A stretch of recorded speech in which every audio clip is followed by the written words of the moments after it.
যে অভ্যাসই সিদ্ধির প্রথম উপকরণ। যে সিদ্ধি মানে কোনো কিছুতে সিদ্ধি মানে সিদ্ধ, যেমন ডিম, যেমন আমাদের ফিজিক্সের ভাষায় তো খুব সহজে বলা যায় ফেজ ট্রানজিশন। হ্যাঁ, তো একটা ফেজ থেকে আরেকটা ফেজে যাওয়া, যেমন ডিম। ডিম একটা থাকে, যারা ডিম খায় তো ডিম সেদ্ধ করে, ডিম সেদ্ধ করলে কি হয়, আগের যে ফেজটা থাকে পরের ফেজটা পুরোপুরি আলাদা, আর ওকে রিটার্ন করানো যায় না পুরনো ফেজে। তেমনই সিদ্ধ থেকে সিদ্ধর মতো, ভাত সেদ্ধ হলে তখন আর পুরনো ফর্মে ফেরানো যায় না, চাল বানানো যায় না। তেমন সিদ্ধি মানে হচ্ছে কোনো একটা ফেজ ট্রানজিশন করা, একটা অ্যাবসলিউটনেসের দিকে যাওয়া, টেম্পোরারি এই ট্রানজিশনের মধ্যে না থাকা। আমাদের লাইফটা ইন ইটসেলফ একটা ট্রানজিশন, সব কিছুই ট্রানজিশন, কিছুই থাকে না, সবই ফুরিয়ে যায়। আর গানে ছিল না, যা কিছু পাই হারায় যায়, না মানে সান্ত্বনা, যে ওই রবীন্দ্রনাথ ঠাকুরের লেখা, যে সবই ট্রানজিশন। এই টেম্পোরারিনেস থেকে অ্যাবসলিউট ইটার্নিটি, ইমমর্ট্যালিটি, এর দিকে নিয়ে যাওয়ার জন্য যে সেদ্ধ হওয়া, নিজেকে সিদ্ধ করা। আর এই সিদ্ধ করা বা এই নিজেকে সেদ্ধ করাটা আগুনে জেলে হয় না, এটা একটা অন্যরকম জিনিসে হয়, সেটাও কিন্তু তাপ। এই তাপ বা হিট যেটা থেকে সেদ্ধ হয় বা সিদ্ধ হয়, সেই তাপ থেকে এসেছে তপস্যা। এই তপস্যারই সাধনার তিনটে তিনটে একদম কোনো রকমভাবে মানে বাদ দেওয়া যাবে না, এরকম তিনটে পর্যায়ে আছে। সেটা হচ্ছে যজন যাজনী সুকৃতি। ওয়ার্ল্ডের যে কোনো জায়গায় যার যেরকমভাবে সিদ্ধ হয়েছেন, এইটা অনুসরণ করেই হয়েছে। কখনো কখনো অনেকে আছে অঙ্ক করায় ফর্মুলা মুখস্থ রাখে না, কিন্তু অঙ্কটা ডিরাইভ করে করে অঙ্কটা করে ফেলতে পারে। কিন্তু কিন্তু সে কিন্তু ওই ফর্মুলা বের করে ফেলেছে, করে অঙ্কটা করেছে। আমাদের সুবিধা হচ্ছে আমাদের কাছে ফর্মুলার মতো করে দিয়ে দেওয়া হয়েছে, সংকেত আকারে দিয়ে দেওয়া হয়েছে। সেটাই এই বইটা, যে যাজন সংকেত বলে আছে। আর যাজন সংকেতটার কেন সাধনা importance, it is not just about marketing, it is about behaviour, it is about character. Thakur বলেন behaviour is the beverage of life. জীবনের পানীয় হচ্ছে বিহেভিয়ার। তাই বি প্লাস হ্যাভ মানে হয়ে পাওয়ার যে রসদ, যে পদ্ধতি, সেটা যে বিহেভিয়ার। যেখানে আগের দিন ছিলাম, যে ট্রু মিনিং অফ সার্ভিস এই অবধি ছিল, তারপরে সাইকেল অফ রিয়েলাইজেশন এই অবধি হয়েছিল। এখান থেকে আজকে স্টার্ট হবে, ঠিক আছে? তাই এইটা স্ক্রিনশট নিয়ে অনেককে দিয়ে দিতে পারেন। হ্যাঁ, যে এই পেজটার, যে এইখান থেকে স্ক্যান করে হোয়াটসঅ্যাপ গ্রুপ যেটা থেকে আপনারা লিঙ্ক পেয়েছেন, এখানে যে চায় জয়েন করতে পারে। হ্যাঁ, তো এবার আমরা আসছি যাজক বৈশিষ্ট্য, যে একটা যাজকের কি কি বৈশিষ্ট্য থাকতে হয়। ঠিক আছে, যাজকের বৈশিষ্ট্য মানে হচ্ছে যে ক্যারেক্টার, যে একজন যাজকের যে যে ক্যারেক্টারগুলো থাকতে হয়, তার মধ্যে আমরা দেখতে পাই, আপনারা জানি না পিডিএফটা আছে নাকি, পিডিএফটা আমাকে খুলতে হবে। ওখানে পরপর কতগুলো পয়েন্ট আছে, এক্স্যাক্টলি অতগুলো জিনিস আমি এখন পাঠ করে শোনাবো না, বিকজ এগুলো ক্লাসে হয়ে গেছে একবার। হ্যাঁ, তাই আমি বইটা দেখাচ্ছি না, আমরা শুধুমাত্র ওই এই পাওয়ার পয়েন্ট থেকে আর যতটা স্মরণে আছে আমরা শুধু সেইটুকু নিয়ে করতে পারি, ঠিক আছে? তা যাজকের কিছু বৈশিষ্ট্য আছে, কিছু বেসিক কি বলবো অ্যাটিটিউড আছে। আমরা 5টা বৈশিষ্ট্যর কথা বলেছি, এখানে ইংরেজিতে লেখা আছে, তবে আপনারা একটু নিজে বই থেকে ঘেঁটে নেবেন, ঠিক আছে? এই পাঁচটা কি কি? প্রথম হচ্ছে সুইট কনভারসেশন, তারপর হচ্ছে চার্মিং বিহেভিয়ার, তারপর হচ্ছে স্কিলফুল ডিলিংস, তারপর হচ্ছে compassionate auto initiative serviceable attitude and habit, তারপর হচ্ছে আনটটারিং কনভিকশন মানে ইষ্টিপুত দৃঢ় প্রত্যয়। কথা কইবি গুড়ের মতো লেপ্টে রবে গায়ে, স্পষ্ট কথাও রুষ্ট হলে উল্টো পানে ধায়। যে ঠাকুর বলছেন কথা এমনভাবে বলবো যেন গায়ে লেপ্টে থাকে, যেন কথাটাকে ভালো লাগে। ঠাকুরের কাছে একজন এসেছিলেন, একটা অজস্র ঘটনা আছে। ঠাকুর যখন ডাক্তারি করতেন তখন একজন মুসলমান ভাইকে এরকম ডেকে এরকম খুব বকা দিচ্ছিলেন ঠাকুর, প্রচণ্ড বকা দিচ্ছিলেন যে তোরা শুনিস না, বুঝতে পারিস না, নিজের খেয়াল রাখতে পারিস না, এরকম কী ব্যাপারে প্রচুর বকা দিচ্ছিলেন। বকা দিতে দিতে সে ওই বকা শুনে তার চোখে জল চলে এসছে। তখন বলছে যে ঠাকুর নাকি অনুকূল ডাক্তার, আপনি আপনি আপনি আপনি বকেন, আপনি আমাকে গালান, আপনি গালালে বড় ভালো লাগে। তো এই কারণ ওর মধ্যে এতটা মিষ্টতা ছিল, ওর মধ্যে এত আপনাপন ছিল যে মানুষ না ওটার মধ্যে থেকে বুঝতে পারতো যে কতটা কেয়ার লুকিয়ে আছে ওর পিছনে।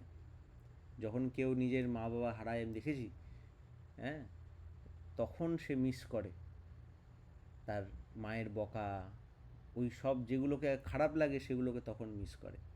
ইনফ্যাক্ট আজকেই আমাদের এখানে একজন প্রেজেন্ট আছেন যে সেটা ভাবছেন এখন, রিসেন্টলি তার মা গত হয়েছেন এবং ফিজিক্যালি গত হয়েছেন, এবং সে সেটা ভাবছে যে এখন সেও বুঝতে পারছে যে এই জিনিসটা, সে খুবই মাতৃভক্ত মানুষ, খুব কম মানুষ আছে যারা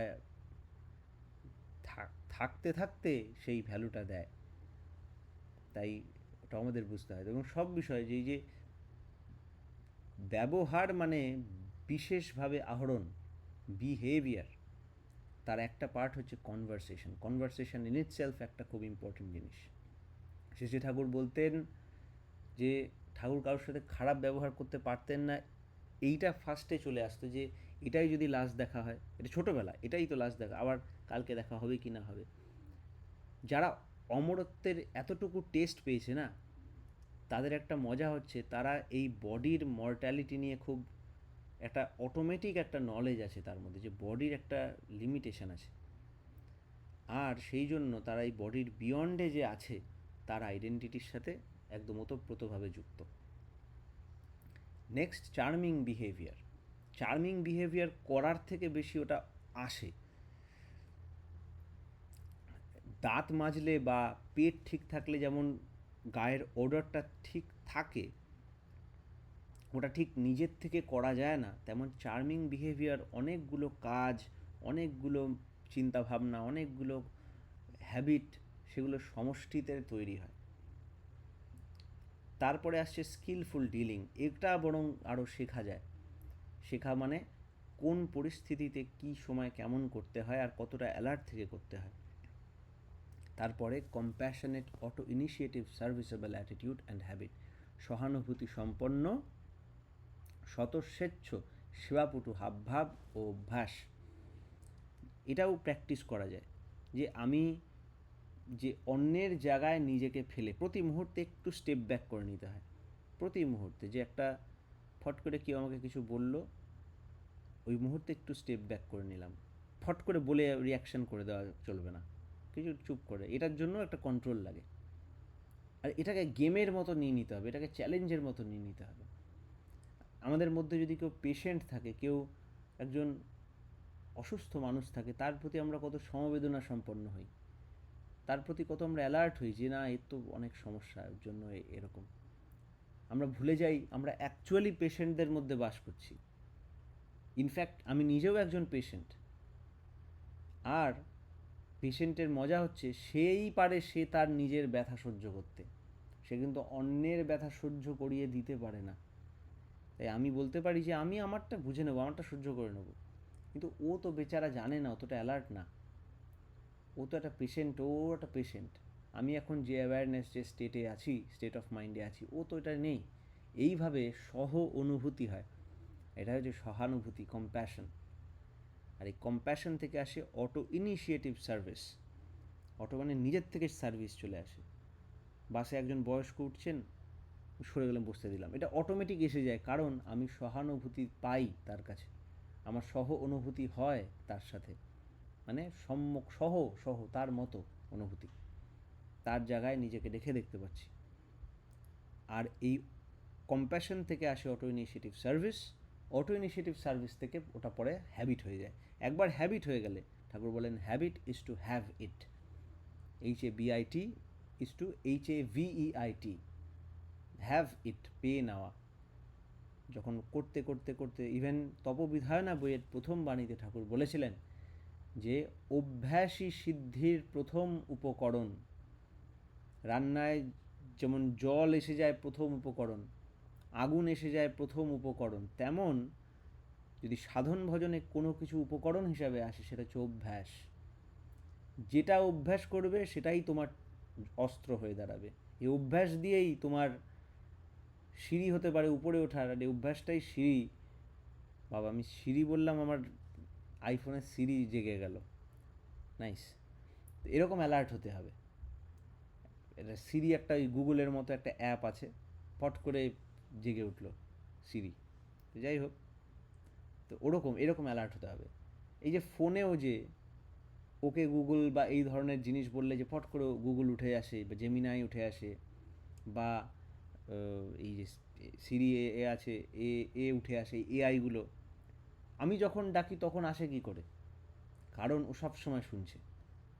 তেমন আমাদের সব সময় ঠাকুরের ওই যে রবীন্দ্রনাথের গান আছে, স্থির হয়ে চির থাকো তুমি জাগি, প্রদীপের মতো অলস ত্যাগী, এ নিশীথি মাঝে তুমি ঘুমাইলে ফিরিয়া যাইবে তারা।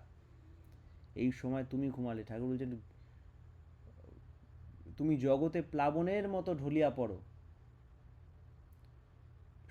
ওখানে ইংরেজিতে আছে roll on like a flood over the sorrows, sufferings and calamities of the world, be unresting and undisturbed, এরকম করে বলা আছে, আনরেস্টিং অ্যান্ড আনডিস্টার্বড।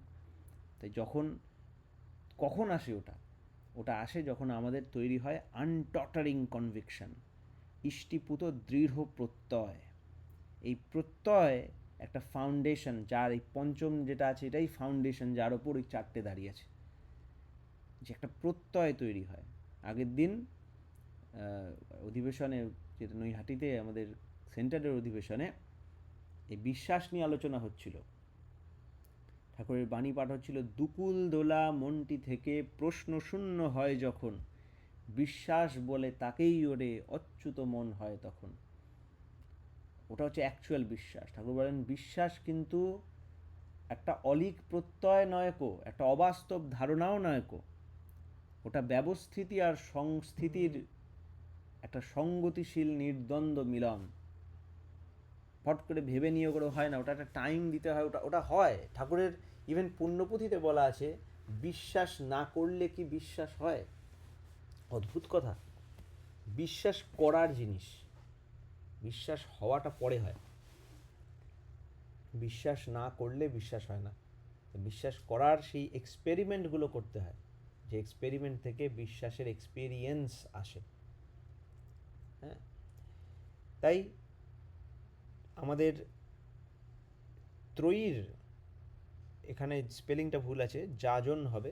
হ্যাঁ, JAA হয় বা YAA হয়, ইয়াজন।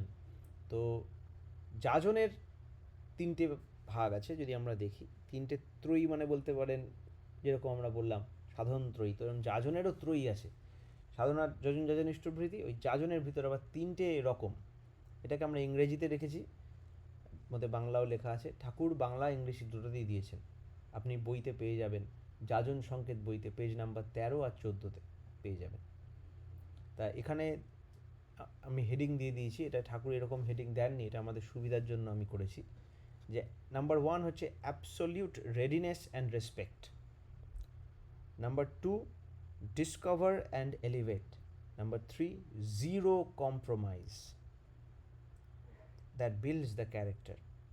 ঠাকুরের ইংরেজি, ঠাকুরের ভাষায় যদি বলতে হয়, বইতে আছে, আপনারা যারা বই খুলে বসেছেন তারা দেখেন পেজ নাম্বার 13-এ আছে যে B equipped with every adorant enthusiasm for your superior and think not with inferiority anybody to be wiser than yourself, less in need appertaining to thy principle.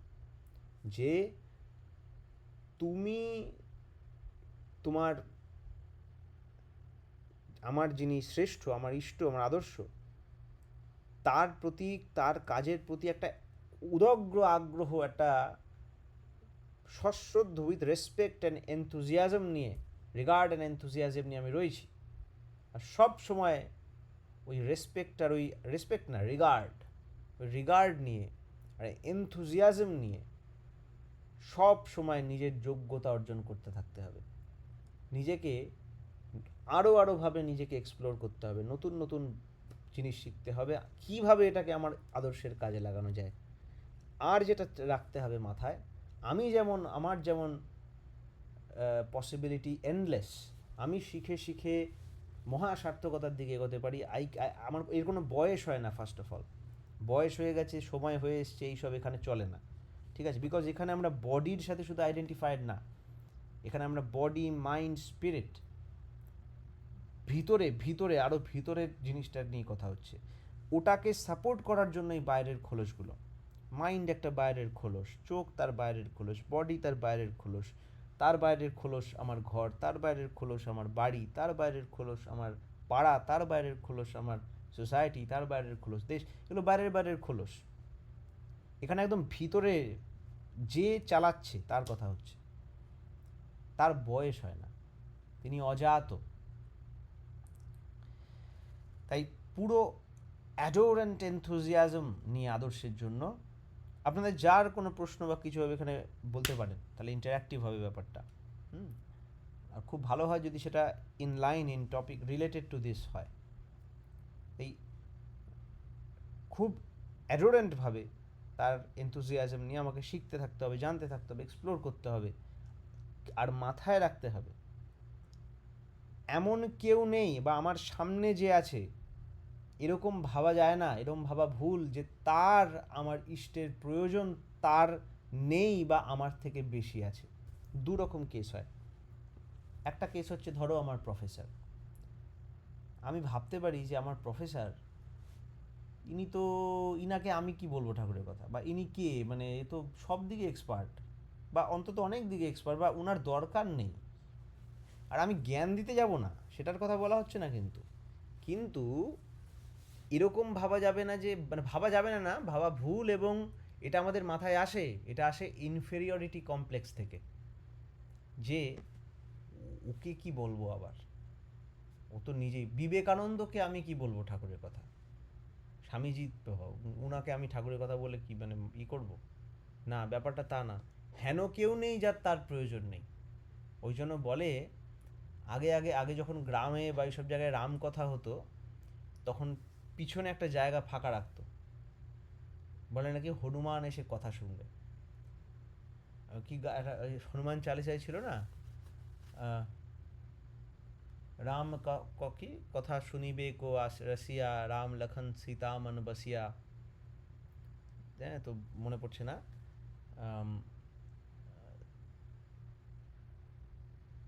জ্ঞান গুণিবে কো আতুর, রাম কাজ করিবে কো, ভুলে যাচ্ছি। যাই হোক, তে রামের শোনার জন্য বসে রয়েছে সবসময় অ্যালার্ট। তাহলে সবচেয়ে বেশি যদি রামের ব্যাপারে কেউ জানেন, কিন্তু কেউ জেনে থাকেন, সে হচ্ছে হনুমান। হনুমান নাকি বাল্মীকি যবে লিখেছিলেন এটা জীবনীটা, মানে এই রামায়ণ লিখেছিলেন যখন, গল্প এটা শুনেছি। হ্যাঁ, প্রভু চরিত্র শুনিবে কো রসিয়া, রাম লখন সীতা মন বসিয়া। একদম ঠিক, শুভজিৎ। হ্যাঁ, প্রভু চরিত্র শুনিবে কো রসিয়া, রাম লখন সীতা মন বসিয়া। তা এই তার কথা, তার চরিত, বুদ্ধচরিত, রামচরিত মানস। হ্যাঁ, তা এটা একটা গল্প আছে যে রাম বলে নাকি বাল্মীকি, এ গল্প শোন না, যে বাল্মীকি যখন লিখেছেন খুব প্রাউড ফিল করছেন যে আমি রামের জীবনী লিখেছি, কি আনন্দ, হেভি জিনিস। তো সে একটা গুহায় গিয়ে হনুমানের দেখা পায়। হনুমানের অনেকটা বয়স হয়েছে। হনুমান একটা গুহার মধ্যে বসে ধ্যান করে আর লেখে। গিয়ে দেখে কী করছে, কি হনুমান প্রণাম করলো। তারপরে দেখে নাকি সে বাল্মীকি, নাকি সে দেখছে যে প্রচুর খাতা, মানে এরকম নথিপত্র হ্যান ত্যান এসব রয়েছে। তখন ওগুলো গিয়ে খুলে দেখছে যে একটা জীবনী লেখা, দেখা যাচ্ছে ও রামায়ণ লিখে ফেলেছে। সেই রামায়ণটা বাল্মীকির রামায়ণের থেকেও কত গুণ স্ট্রং, প্রচুর ভালো, আর প্রচুর ডিটেলস, আর পড়েই একেবারে ভাব জেগে যাচ্ছে। তখন বাল্মীকি মুনির ইগো ভাঙলো যে বাপরে বাবা, আমি ভাবছি আমি ফাটিয়ে দিয়েছি, ভক্ত শিরোমণি, আমি জীবনী লিখে ফেলেছি। আর সেখানে হনুমান এরকম লিখে কোনোদিন পাবলিশও করেনি। তখন ওর মন ইয়ে হলো, তখন ভাবলাম কী লিখেছি এমন যে এটার জন্য ফাটাফাটি করছি, আর এখানে আরও বড় রামায়ণ পড়ে আছে। তখন হনুমানের করুণা হলো, হনুমান নিয়ে নিজের ওই যেটা লিখেছে এতদিন জীবনীটা জলে ফেলে দিল। তখন বাল্মীকি বললো, হায় কপাল, তুমি এত ভালো লিখেছো, এটা ফেলে দিলে। তখন আবার লেখা যাবে, তুমি তোমারটা দাও, অসুবিধা নেই। তো Hanuman just for the sake of enjoyment লিখেছে, পাবলিশ করে কিছু হবে তবে বা বড় ভক্ত হ্যান ত্যান এরম না, জাস্ট ফর দ্য সেক, ভালোবাসি প্রভুকে, সেটা নিজে উপভোগ করার জন্য, মানুষকে শোনানোর জন্য লিখেছে এরকম। সেই মানুষটা ভক্ত শিরোমণি, সেই মানুষটা পরে বলে নাকি ওর জন্য ওই বাল্মীকি বলেছিল যে ঠিক আছে, আমি পরের জন্মে তোমার আমি লিখবো, তোমাকে নিয়ে আমি লিখবো। তো পরে নাকি সেই বাল্মীকি নাকি, শোনা কথা, সেই নাকি তুলসীদাস হয়ে জন্মেছিলেন এবং তুলসীদাস হনুমান চালিসা লিখেছিলেন। তা শোনা যে ফিদা হয়ে গেছে, এরকম হয় ভক্ত। তা এই রকম এই মানুষ যে, যার আর কী আছে জানার, সবচেয়ে বেশি রামের ব্যাপারে তার থেকে বেশি আর কে জানবে, সে একটা ছোট ছোট মানুষেরও রাম কথা শুনলে সে চলে যায় বলে। সেরকম হেন মানুষ নেই যার তার প্রয়োজন নেই, বা হেন মানুষ নেই যার তার প্রয়োজন আমার থেকে বেশি বা কম। যেমন একটা দিক হচ্ছে এটা যে সে অনেক বড় মাপের মানুষ, জেফ বেজস বা ইলন মাস্ক, বাবা ওকে আমি ঠাকুরের কথা বলবো না, ওরও দরকার, এটাও যেমন ঠিক। আবার এরকমও ভাবা যাবে না যে আমি তো একটা ক্ষুদ্র মানুষ, আমাকে ঠাকুরের কাজ কেন দেওয়া হলো, তার থেকে বেশি যদি ওকে দেওয়া হতো বেটার হতো, এটাও ততটাই ভুল। এটাও একটা ইনফিরিয়রিটি কমপ্লেক্স। যে ও বড় মানুষ, ওর ওকে মানে বেশি পজিশনটার দরকার, এটাও করা যাবে না। এটা হচ্ছে নাম্বার 1 পয়েন্ট।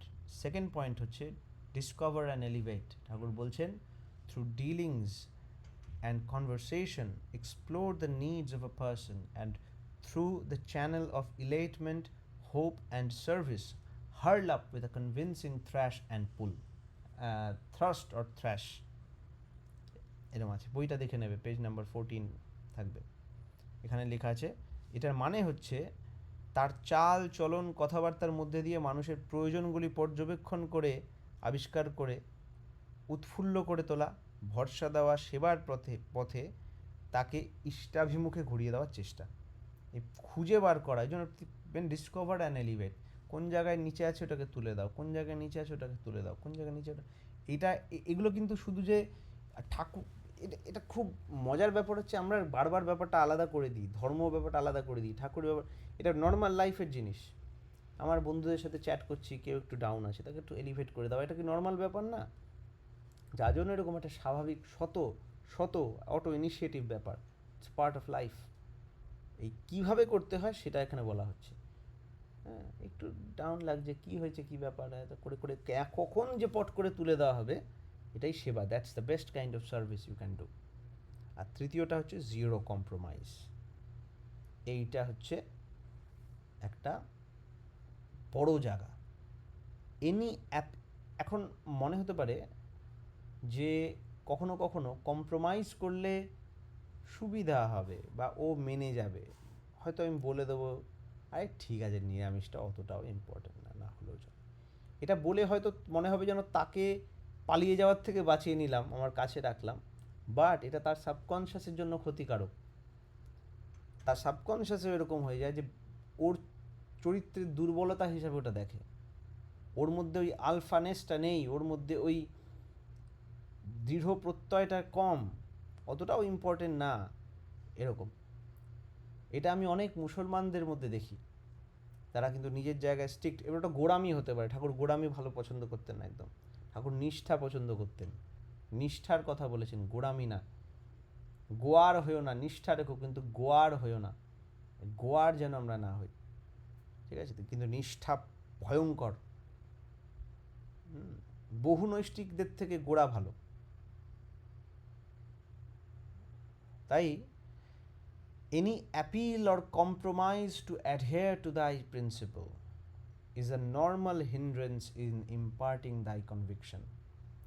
তোমার যে কনভিকশন জেগেছে যদি থাকে, যতটুকু আছে, অন্যকে যাজন টাজন যাই করি না কেন, আমি কাউকে যদি ঠাকুরের তার আগুন জ্বালাতে পারি, আমার কনভিকশন থাকলেই ততটাই জ্বালাতে পারবো, মানে ওইটা দিয়েই জ্বালাতে পারবো। তারপরে তার বারুদ আছে বলে সেটা আগুন লেগে যেতে পারে, আলাদা ব্যাপার।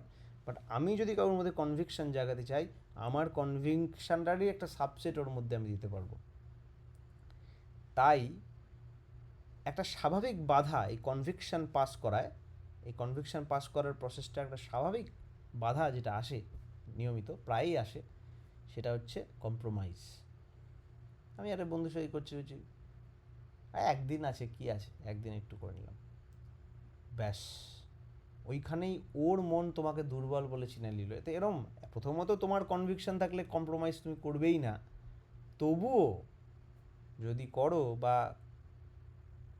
কে করে কী করে কীরম করি সেটা আমাদের ব্যাপার, যদি করি আইডিয়ালের সাথে কম্প্রোমাইজ করি, তাহলে কোথাও আমি নিজেই একটা বড় বড় ছেদ করে রাখি আমার ব্যক্তিত্বের, আর সেটা দিয়ে সব পড়ে যায় নিচে, সাধনা টাধনা এটা সেটা, নিজস্ব সমস্ত পার্সোনালিটি, হ্যাঁ, সব ওই ছেদগুলো দিয়ে নিচে চলে যায়। এই তিনটে জিনিস, অ্যাবসলিউট রেডিনেস অ্যান্ড রেসপেক্ট, এটা রেসপেক্ট না রিগার্ড হবে অ্যাকচুয়ালি, বাট ঠিক আছে, absolute readiness and adoration. Number 2 হবে ডিসকভার, ওর মধ্যে ডিসকভার অ্যান্ড ইলেট। নাম্বার 3 হচ্ছে জিরো কম্প্রোমাইজ। ঠিক আছে, এবার আমরা আস্তে আস্তে যাজক নীতির মধ্যে ঢুকে যাব। এটাও আমরা করেছিলাম। যাজক নীতির মধ্যে দেখবে অনেকগুলো নীতি আছে, হ্যাঁ, আই গেস 15-16টার মতো নীতি আছে, না 15-16 বেশি হবে হয়তো, হ্যাঁ। তো ওই ওই তোমার দেখে বলতে পারিস, দেখ অনেকগুলো এরকম পয়েন্ট আছে, এক এক এক এক করে করে করে 25টা পয়েন্ট আছে যাজক যাজক নীতি বলে, হ্যাঁ। সেটাকে আমরা শর্টে আমরা, হ্যাঁ, এখানে 25টা আমরা এখানে যে প্রিন্সিপালস 1 থেকে 5, 6 থেকে 10 আর 11 থেকে 25, এটাকে আমরা এখানে শর্টে এনেছি। তবে আমি আপনাদের বলবো, এটা তো আছেই, পিপিটিটা তো দেবই, তার সঙ্গে আপনাদের বলবো যে আপনারা অ্যাকচুয়াল বাণী যেটা বইতে আছে যাজন সংকেত, ওটা অবশ্যই পড়বেন, ঠিক আছে। এটা জাস্ট একটা, এটা কিন্তু একটা রিপ্লেসমেন্ট না, এটা জাস্ট দেখানোর জন্য আর আপনাদের জাস্ট এখন হেল্প করার জন্য, পয়েন্টার রেডি করা। সেটা হচ্ছে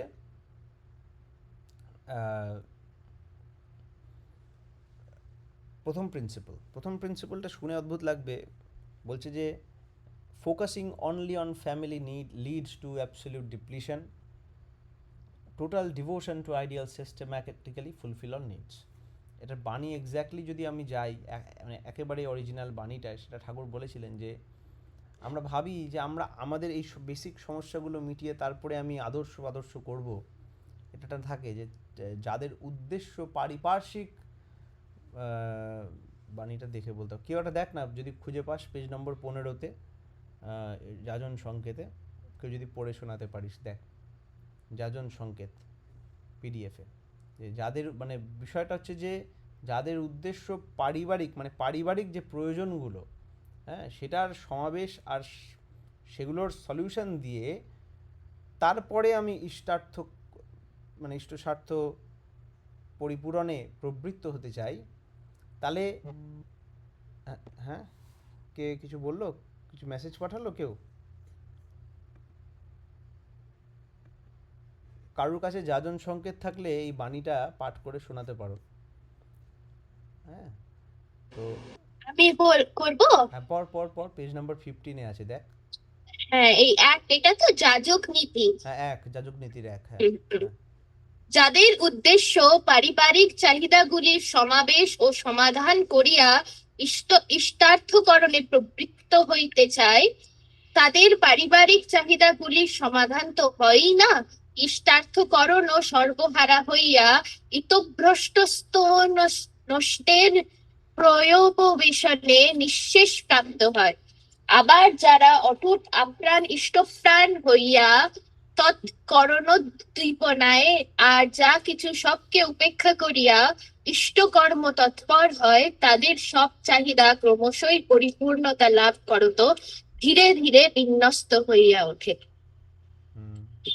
ঠাকুরের মাঝখানে একটু হ্যাঁ স্পেলিং। ঠিক আছে, ইতভ্রষ্টস্তত নষ্ট।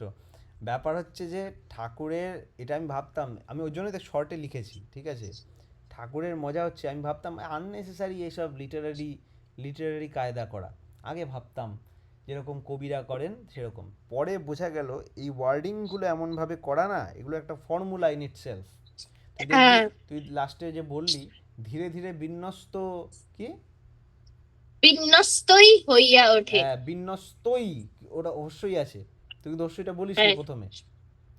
আচ্ছা, হ্যাঁ, তো এই যে মানে কেন, এই হ্যাঁ বিন্যস্তই। বিন্যস্তই হ্যাঁ, হইয়া ওঠে। এইটা, তারপরে তোর ওষুধ খাওয়াতে দাও। তৎকরণোদ্দীপনায়, দেখবি তৎকরণোদ্দীপনায় এরম ভাবে ইউজ করেছেন ঠাকুর, হ্যাঁ, তাই না?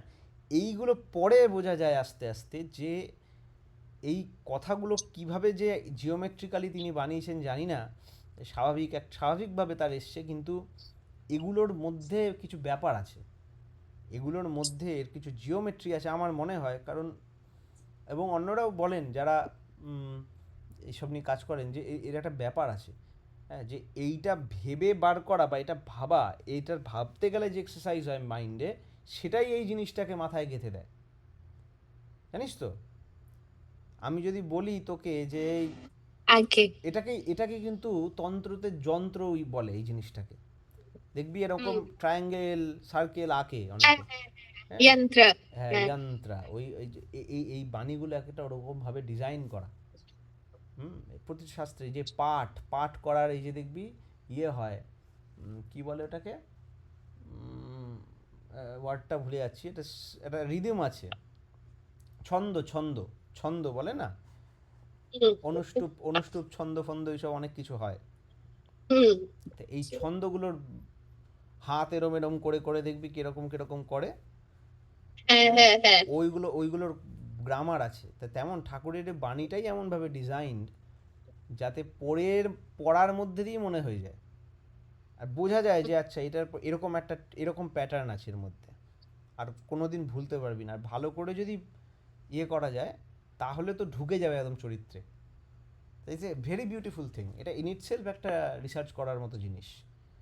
ঠাকুরের হুম, মেসেজ ভলিউম 8-এ চ্যাপ্টার এডুকেশনে ঠাকুর বলেছিলেন যে, নাকি সায়েন্সে বলেছিলেন, know the intent of every word, যে প্রত্যেকটা ওয়ার্ডের পিছনে সাউন্ড, কিভাবে তিনি সাউন্ড ইউজ করেছেন। হ্যাঁ, আচ্ছা। কিছু বলছেন কেউ, আমি দেখতে পাইনি, কেউ যদি কিছু বলে বলতে পারো, কেউ যদি বলতে চাও। হ্যাঁ, তো এটা একটা খুব ইম্পর্টেন্ট, তাই হ্যাঁ, তো এবার এই বাণীটা যেটা বলছে যে আমরা ভাবি ফার্স্টে আমার ইমিডিয়েট চাহিদাগুলো পূরণ করে ঠাকুরের কাজ করবো, এই ব্যাপারটা ইটস প্র্যাকটিক্যাল, হ্যাঁ, it's practical but it's not effective সবসময়। এরকম যে কারণ একটা হচ্ছে যে এই বাড়ির প্রবলেম বা যেটাকে আমরা নর্মালি বলি এটা কোনোদিন শেষ হবে না। দ্বিতীয় প্রবলেম হচ্ছে যে তার মানে এটাকে উপেক্ষা করতে বলা হচ্ছে না, এটাকে নিতে হবে অ্যাজ দাঁত মাজার মতো, এটাকে নিতে হবে স্নান করার মতো, এটার বাড়াবাড়ি ওই রকম লোক দেখানো বাড়াবাড়ি না করলেই চলে, বরং না করলে আরও ভালো। ওটা কিছু লোক লোক দেখানো কাজটা করুক, অসুবিধা নেই, কিন্তু বেসিক যে প্রয়োজন, যে এক্সারসাইজ, এখানের মূল বক্তব্য ওই লোক জমজমাট করা উৎসব, লোক জমজমাট করা জিনিসের প্রয়োজনই আসে লোকের কাছে অ্যানাউন্স করে দেওয়ার জন্য, যে জিনিসটা আছে, ঘোষণা হলো, মোদিজি এসে বা কোনো প্রাইম মিনিস্টার এসে অমুক অমুক যোজনা, প্রাইম মিনিস্টার যোজনা, ওই যে অনুষ্ঠান করে যোজনাটা করলো ওইটা ইম্পর্টেন্ট না। ধরো ব্লাড ডোনেশন ক্যাম্প হলো, একদিন বিশাল প্যান্ডেল করে ব্লাড ডোনেশন ক্যাম্প হয়ে গেল, ব্লাড কালেক্ট হয়ে গেল, এটাই কি ইম্পর্টেন্ট না? ওটা তো সেই দিন ঘোষণা হলো আর সেই দিন কালেক্ট হলো, এবার ওই ব্লাডগুলো ইউজ করা যেটা সেটা হচ্ছে অ্যাকচুয়াল কাজটা, সেদিন তো কালেকশন হলো, ঠিক আছে, এবার ব্লাডগুলো ব্যাংকে যাবে, আসল খেলা তো তারপর, কারোর প্রয়োজন হবে তখন ব্লাডটা কাজে লাগবে, তো অ্যাকশনটা অন্য দিন হচ্ছে। তেমনই ঠাকুরের কাজ বা ভগবান টগবান এই আদর্শ ধর্ম টর্ম এই ব্যাপার স্যাপারগুলো এক্সারসাইজ, ওই এক্সারসাইজটা অনেক বেশি ইম্পর্টেন্ট ওই এক্সারসাইজের অ্যানাউন্সমেন্টের থেকে।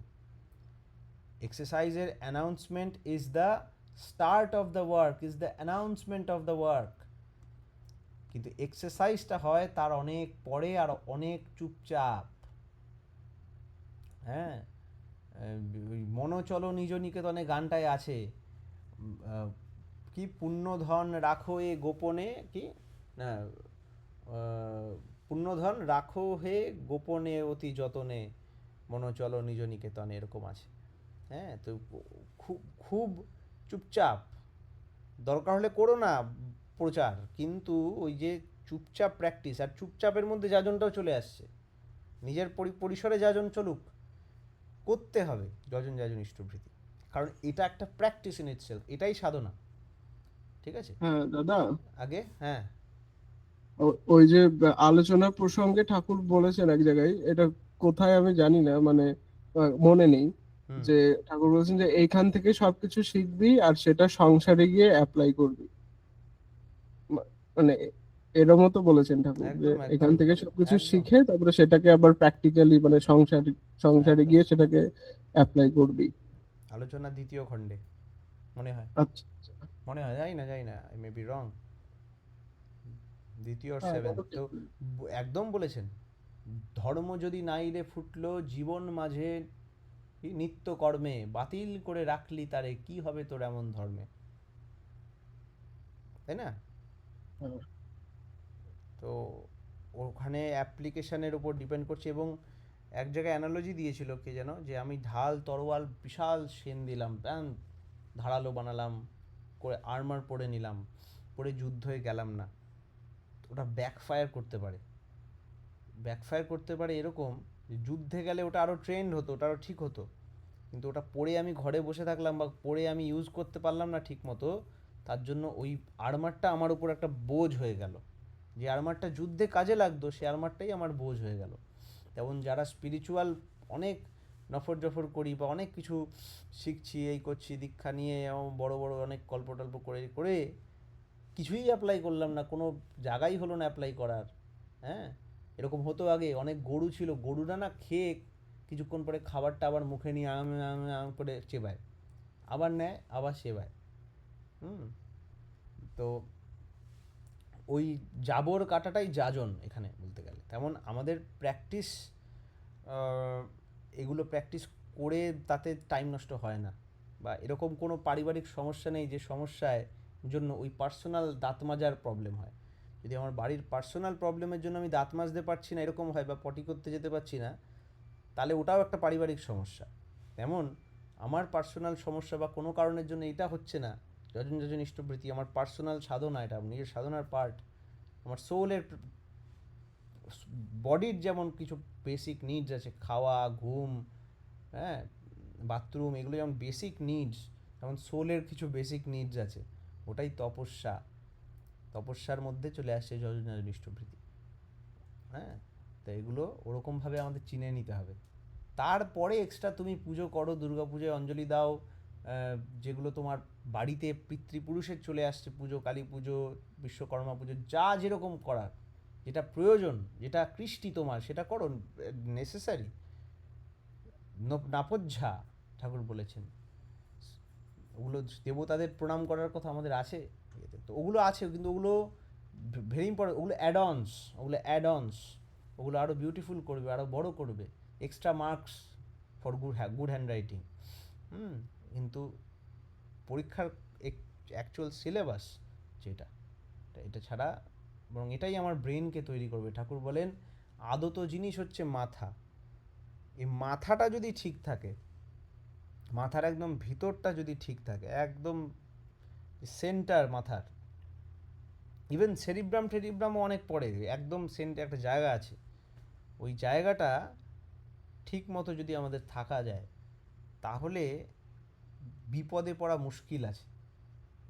হ্যাঁ, বেকায়দায় পড়া মুশকিল আছে, কারণ বাই ডিফল্ট আমরা বেকায়দায় না পড়ার জন্য প্রোগ্রামড হই তখন। হ্যাঁ, এখন কিছু কিছু বিষয় আছে যারা ভুমায় ছড়িয়ে পড়েছে, স্বামীজির মতো, বা কিছু আছে যারা বহু লোকের প্রবলেম নিয়ে ডিল করছে, তাদের তো একটু কেস খেতেই হবে, তারা তো জেচে লড়াইয়ে গেছে, তাদের কয়েকজন বাদ দিয়েছি যারা স্পিরিচুয়ালিস্ট হয়েও আর ইন ডেঞ্জার, বাট ওটা ওদের টাচ করে না।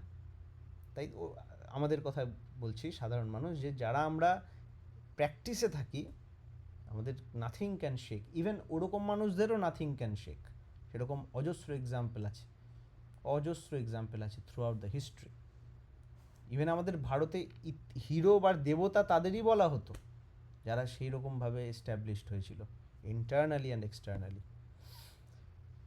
এটা ছিল প্রথম পয়েন্ট। সেকেন্ড পয়েন্ট ছিল ব্রাদার ইন আর্মস, পারিপার্শ্বিকের দায়িত্ব, বিশেষ করে গুরু ভাইদের দায়িত্ব যারা এই পথে আছে। এটার একটা সাইকোলজি আছে। গুরু ভাইদের দায়িত্ব বলার কারণে এটা একটু সেলফিশ হয়ে গেল না? এটা একটা ব্যাপার হচ্ছে যে গুরু ভাইকে হেল্প করা মানে শুধু টাকা দিয়ে হেল্প করার কথা বলা হচ্ছে না, কিন্তু গুরু ভাইকে পয়সা দিয়ে হেল্প করা শুধু না, সাহচর্য থেকে হেল্প করা, এবং ও তোমার মিশনে আছে মানে ওকেও যাতে ওর প্র্যাকটিসগুলো ঠিক মতো করতে পারে সেটা তাকে হেল্প করে দেওয়া।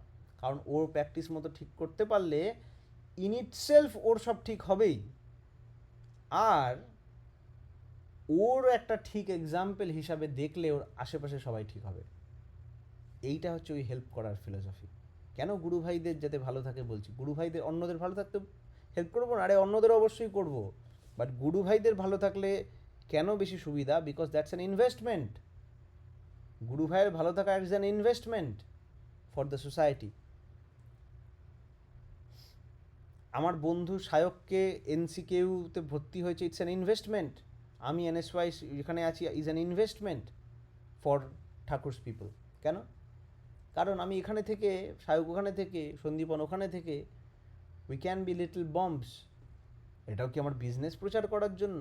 নো, আমার business is well being of people. কেন? আই এম আইডিয়াল সেন্ট্রিক, আর আইডিয়াল সেন্ট্রিক হওয়ার জন্য আইডিয়ালের ইচ্ছাই আমার ইচ্ছা। আর আইডিয়াল এমন একজন মানুষ, ব্যক্তিত্ব, সত্তা, যে সবার সত্তায় মান, যা সবার ব্যথা যার কুটকুট করে। তাই আমি সবাইতে ছড়িয়ে পড়েছি থ্রু হিম। এইভাবে জিনিসটা একের সাথে সবার, যে ইয়ের গানে আছে, গানের কি দেখেছি জমায়, ও গানে আছে, তখন দেখি আমার সাথে সবার কানাকানি। হ্যাঁ, এটা তো রবীন্দ্রনাথের লেখা। তখন আমি দেখেছি যে আমার সাথে সবার কানাকানি। বৈরাগ্য সাধনে মুক্তি সে আমার নয়, অসংখ্য বন্ধন মাঝে লোভিব মুক্তির স্বাদ চিরানন্দময়। বন্ধন এই এতগুলোর মধ্যে কানেক্টেড থেকে মুক্তি। পূর্ণমাদাঃ পূর্ণমিদং পূর্ণাৎ পূর্ণমুদচ্যতে ঈশাবাস্যম ইদম সর্বম। তো আমার যখন ঈশা চলে আসছে, আমার মাস্টারি চলে আসছে, তখন এই জালগুলো যেগুলো আমাকে বেঁধে রাখছিল, সেই জালটা দিয়েই আমি ব্রিজ বুনে এখানে ওখানে যেতে পারি, তাই না? তো এই ব্রাদার ইন আর্মসের হেল্প করা এত ইম্পর্টেন্ট, তাই তাকে বলা হচ্ছে ব্রাদার ইন আর্মস। হ্যাঁ, তারাও আর্মড ফর দ্য মিশন। কিন্তু এখানে খুব বুদ্ধি করে একটা ওয়ার্নিং দেওয়া আছে ঠাকুরের, যে beware of guides who attach you to themselves rather than the ideal. যদি এমনভাবে কেউ যাজক দেখা যায়, বা আমরা যে ঠাকুরের কথা বলছি এরকম যদি হয়, যে ঠাকুর প্রসঙ্গ হচ্ছে বা মিশনের কথা হচ্ছে somehow you are attracted to me than the mission, আলোচনার পর আমার কথা মনে পড়ছে, মিশনের কথা না। It's an insult to the person and also the mission, because তাদের থেকে সাবধান থাকতে বলেছেন। They can be manipulators. হ্যাঁ, যে আমি মুখে বলছি আমি বড় যে আমি কিছুই না, আমি খুব না, আবার বুঝিয়েও দিচ্ছি যে আমার থেকে ভালো কিন্তু কেউ হয় না। আমি বলছি একজন ভালো মানুষ খুঁজে বার করে বলে এরম করে দেখাচ্ছি, একটা ভালো মানুষ খুঁজে বার করো যাও, এরমভাবে, তাহলে বহুত সমস্যা। এদের থেকে দূরে, very very far from them Thakur. এটা কিন্তু কারণ এরা এখান থেকে বৃত্তিস্বার্থ পঙ্কিলের আবিলতায় পরিপূর্ণ। একবার মনে আছে, আমি একটা স্কুলের হেডমাস্টারদের নিয়ে গেছিলাম দেওঘরে। হ্যাঁ, তখন ওখানকার ঠাকুর বাড়ির পূজনীয় দাদাদের সাথে দেখা করেছিল তারা, এবং করেছিলেন, এবং পিতুন জেঠুর ঘরে আমরা গল্প করছিলাম পিতুন জেঠুর সাথে। তখন পিতুন জেঠুর ওখানেই থাকতাম আমরা। পিতুন জেঠু হচ্ছে কেষ্টদার ছেলে। তো পিতুনকে যখন বললো ওরা যে এরকম, খুব বললো আমি কিছু জানি না টানি না করে, অনেক কিছু কথা টথা হলো, খুব বিনয়ের সাথে কথা বললো। তো ওইখানকার টিচার ও কয়েকজন আছে, তো বেরোলো, তার মধ্যে একজনের জন্য এটা বলেছিল। তো সে অনেক কথা বললো, অনেক কিছু বললো, বলে বেরোলো। তখন পিতুঞ্জিত বলেছিল যে আহ, যে বিনয়ের অহংকার হচ্ছে সবচেয়ে ডেঞ্জারাস অহংকার। বিনয়ের অহংকার মানে বিনয়, আমি যে হাম্বল, এই বিষয়ে আমি প্রাউড যে আই অ্যাম সো হাম্বল। কারণ আমি ওখানে ওষুধেই বিষ মিশিয়ে দিয়েছি। আমি তো অসুস্থ, আমি ওষুধ খেতে গেলাম, ওষুধে বিষ মেশানো ছিল। ওরকম যে ওষুধটা আমার ঠিক বিনয় অহংকারকে মারার জন্য এসেছিল, সেই বিনয়টাই অহংকার, বিনয় নিয়েই আমি অহংকার। তাই যারা ম্যানিপুলেটর হয়ে যায় কোনো কারণে, তাদের ওই বিনয় অহংকার ঢুকে যায়। অ্যান্ড এইগুলোর হচ্ছে কী বলে আজকাল দিনে রেড ফ্ল্যাগস। এগুলো আজকালকার রেড ফ্ল্যাগস।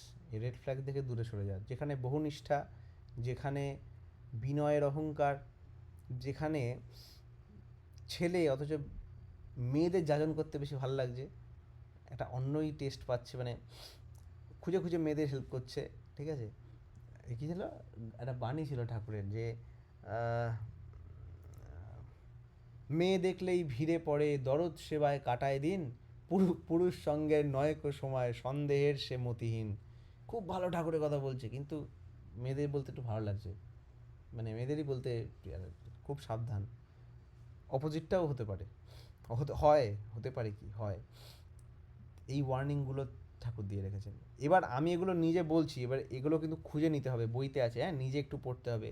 আমি জাস্ট কনটেক্সট দিয়ে রাখছি পরপর। এই তিনটে পয়েন্টের মধ্যে কিন্তু 1 to 5 সব আছে, ঠিক আছে। আচ্ছা, যে সেম সেম টাইপগুলো আমি এক জায়গায় করে একটা জাস্ট নাম দেওয়া হয়েছে। প্রিন্সিপালস, যাজক নীতি 6 থেকে 10-এর মধ্যে আছে যে তারা আমাকে কতটা সার্ভিস দিচ্ছে তা ওটা হবে না, টলারেন্স মেনটেন হবে। আমি তাদের প্রতি সার্ভিস যেন তাদের আমার প্রতি সার্ভিসের থেকে বেশি হয়,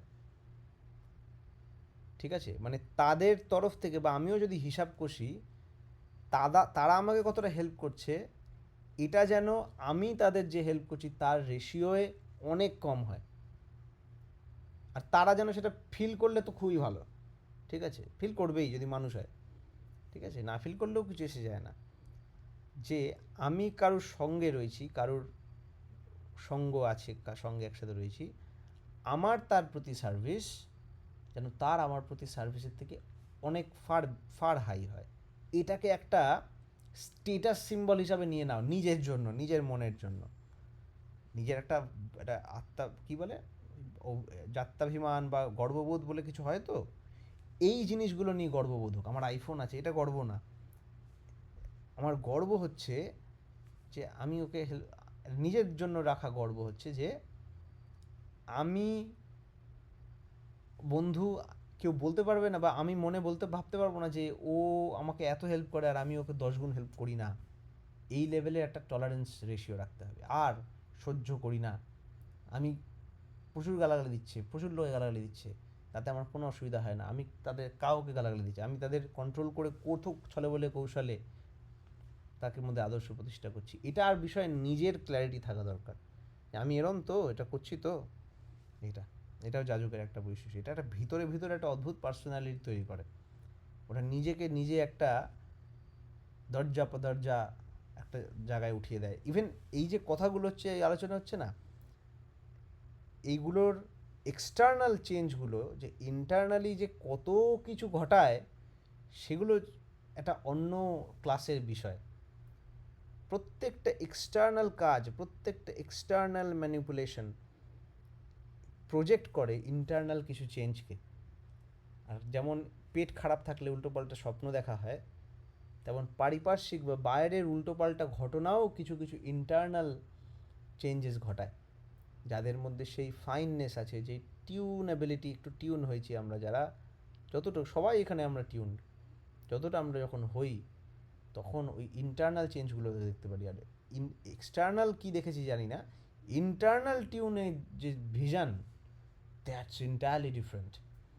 ওটা আলাদাই, পুরো নতুন সিলেবাস চ্যাপ্টার, একেবারে নার্সারি আর ইউনিভার্সিটির ডিফারেন্সের মতো।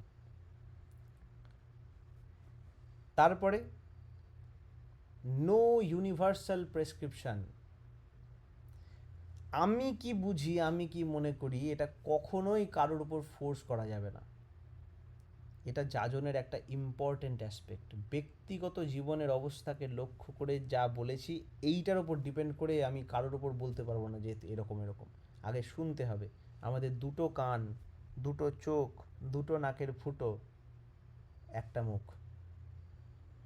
বেশি নাও, বেশি শোনো, বেশি দেখো, কম বলো, আর এফেক্টিভ বলো যতটুকু দরকার।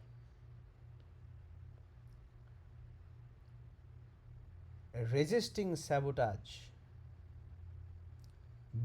জীবন বৃদ্ধি বা ডিপ্রেশনওয়ালা যে জিনিসগুলো আসে সেগুলোকে ধরে ধরে রেজিস্ট করো, সেগুলো রিয়্যাক্ট করো, আর হবে না, শুনবো না, রেজিস্ট না, বলতে হবে।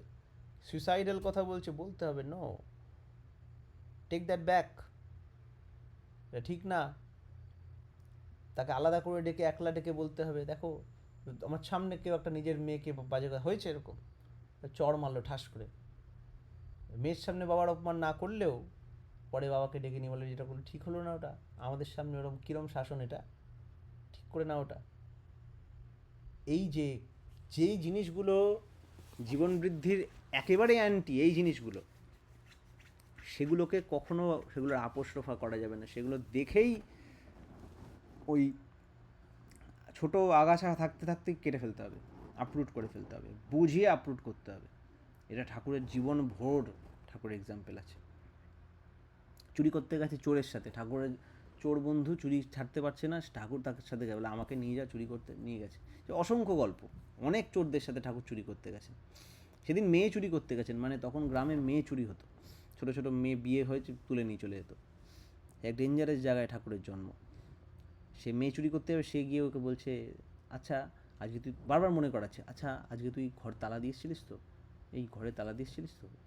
উফ, কেন রে, এখন চুরি করতে, আমরা এটা করতে এসেছি, এখনই তোর ওই শীত কেটে চুরি করে টাকা পয়সা, বউ চুরিও করে, টাকা পয়সাও চুরি করে, তো তোর বাড়িতে, আচ্ছা ধর তুই যে, না না এই গল্পটা বউ চুরি না, এটা টাকা পয়সাই চুরি। তো চুরি করতে এসছে, বউ চুরিটা একদিন বলবো, হেভি ইন্টারেস্টিং। তা এইটা যখন এরকম গেছে, তখন বললো, চাচা তোর ঘরে তালা দিয়ে এসছিস? হ্যাঁ হ্যাঁ দিয়েই তো এসছিলাম।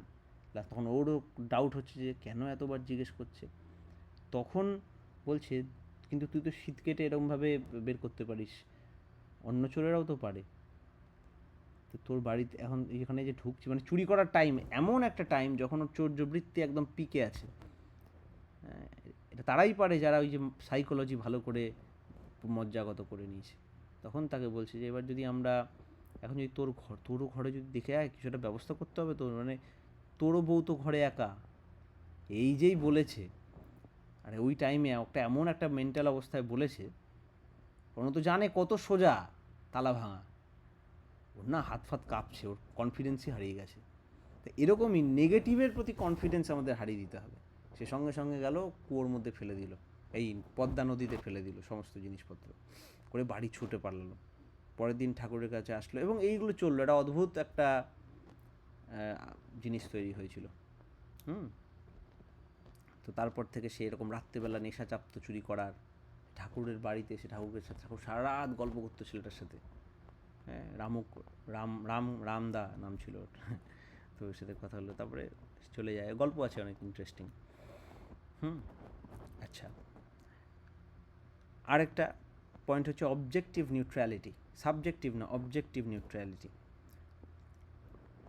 যে ঝগড়া লেগেছে, কারোর ডিসপিউট হয়েছে, পুরো গল্প পুরো অদ্যপান্ত ধৈর্য সহকারে না শুনে না বুঝে কারোরই পক্ষকে সমর্থন করো না। দুজনে ঝগড়া লেগেছে, যতই লাভ হোক যা হোক, পুরো দুজনের কথা কমপ্লিট না জেনে না শুনে না বুঝে সাইড নেবে না। এগুলো যাজনের অংশ। আমরা কী ভাবি, যাজন মানে ফক করে গিয়ে পক করে বলে দেওয়া না, যাজন যদি করতে হয় এটা। আচ্ছা, স্লাইড মানে আর্ট প্রিন্সিপাল 11 থেকে 25 হয়ে এসছে, সেটা হচ্ছে ইগো অফ সেলফ সাফিসিয়েন্সি। যখন আমরা চাইতে পারি না, দেখো, চাওয়া কমাতে বলেছেন ঠাকুর, আবার এখানে একটা খুব ইম্পর্টেন্ট অ্যাসপেক্ট বলেছেন। যখন আমরা কারোর কাছে হেল্প চাইতে পারি না, আমার ভাল লাগছে না, আমার প্রয়োজন আছে, আমি কারোর কাছে চাইতে পারছি না, এই নেচারটাও ইন ইটসেলফ একটা ভিতরের ইগোইস্টিক প্রাইডকে এক্সপোজ করে। কোথাও একটা আমি নিজেকে বড় হনু ভেবে রেখেছি, বা কোথাও একটা কোনো একটা এমন মিথ্যা অহমিকা ডেভেলপ করেছে যে আমার মানে আমি তো উপরের আমি কেন কারোর কাছে কিছু একটা হয়েছে। এটা একটা বড় রোগ। নিজের প্রয়োজনের কথা, দুটো রোগ হতে পারে। একটা রোগ হচ্ছে যে আমার ইগো হয়েছে মারাত্মক, চাইতে পারি না। দ্বিতীয়, আমি ভিতরে কোথাও জানি যে আমি সারা জীবন লোকের সাথে কিপটামি করে এসেছি, কাউকে সেবা দিইনি, কাউকে কিছু করিনি, আর আমি এখন কী মুখে চাইবো, এই একটা ব্যাপার। এই দুটো জিনিসই ভুল। এক তো সেবা দেওয়া দরকার, সেটা ঠিকই, আর চাওয়াতেও কোনো সবসময় প্রতিদান চলে না। আবার তার মানে এই না যে তুমি নির্লজ্জের মতো চাইতে থাকবে শুধু, সেটাও একটা আরও বাজে রোগ। ইভেনচুয়ালি তুমি পাবেও না কারোর থেকে, দুবার চাইবে, তিনবারের বার পাবে না, সেটা তো প্রকৃতি ব্যবস্থা করে রেখেছে সেটা। কিন্তু আমি যদি চাইতে না জানি, তাহলে মানে আমার কেউ আপন নেই, আমার আপন লোক নেই কেউ, তাই না? এইটাও একটা রোগকে এক্সপোজ করে।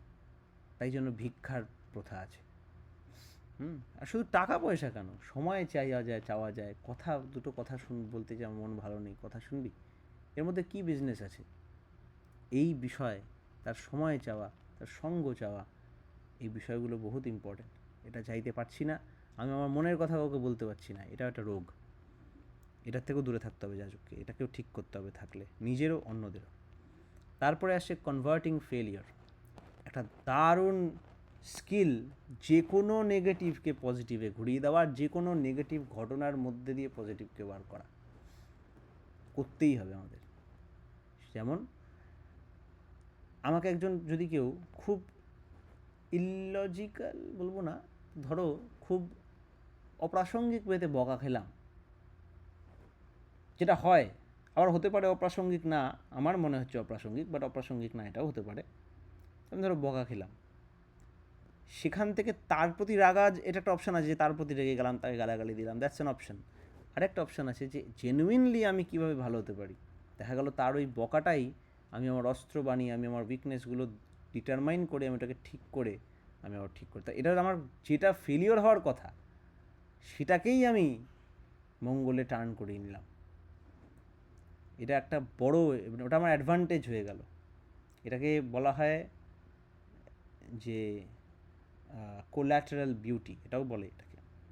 যে কোনো খারাপ ঘটনাকে আমি ঘুরিয়ে মঙ্গলের কারণ করে নিলাম। তারপরে রিজেক্টিং ফলস ওয়ারশিপ। যদি কোনোভাবে এই কোয়ালিটিগুলো যে একটা একটা করে বলা হচ্ছে, এগুলো তোমার মধ্যে যখনই আসবে, দেখা গেছে তখন মানুষ তোমাকে একটা উপরের পেডেস্টালে বসানোর চেষ্টা করবে। তুমি এই, তুমি সেই, তুমি অমুক, তুমি তমুক করবেই। আর এটা যখন ঘটবে, যদি ঘটে, না ঘটলে তো ইউ আর লাকিয়েস্ট ম্যান। যদি ঘটে, সেটার প্রতি তোমার তিক্ততা না আসে, ভয়ঙ্কর বিরক্তি না আসে, আর এটার থেকে তুমি যদি নিজেকে দূরে না সরাও, তাহলে এই পুরো জিনিসটা তোমার ঘাড়ে পড়বে রাবণের মতো, পুরো ওয়েটটা তোমার ঘাড়ে পড়বে। তখন ইনফ্যাক্ট তুমি যদি কোনো ঋত্বিকও হয়ে থাকো, কি বলছে, হ্যাঁ হ্যাঁ ভাই, নিশ্চয়ই নিশ্চয়ই, কোনো অসুবিধা নেই, করো। তো তখন ওটাই তোমার ভার হয়ে যাবে। অ্যান্ড ইভেন তখন তাদের তো বলেন, এরকম বলা আছে, তাদের দীক্ষাও প্রবলেম হয়ে যায় দেওয়া, যদি সে ঋত্বিক হয়, বা যদি সে কোনো অনেক রকম সমস্যা আছে। আর সেটা বাদ দিয়েও যদি আমরা আমাদের মতো সাধারণ মানুষ যারা, ঋত্বিক না এমনি সাধারণ মানুষ যারা, তাদের জন্য তো কোথা দিয়ে প্রবলেম আসবে বলা যায় না। হ্যাঁ, পুজো ভালো লাগে, আমাকে উপরে উঠাচ্ছে আর সেটা আমার ভালো লাগছে, দ্যাটস ভেরি, তাহলে এই পুরো এতদিনের সাকসেসটা আমার সেদিন, মানে আমি ওই কী হয়, ওই সাপ লুডো খেলার এরকম চলতে চলতে চলতে চলতে একটা বড় সাপে পড়ে ফাঁট করে নিচে পড়ে গেলাম, ওরকম একটা বড় সাপে, এটা বিরাট একটা সাপ। তারপরে diagnosing conflict, most human conflict stem from their last, সেটা হচ্ছে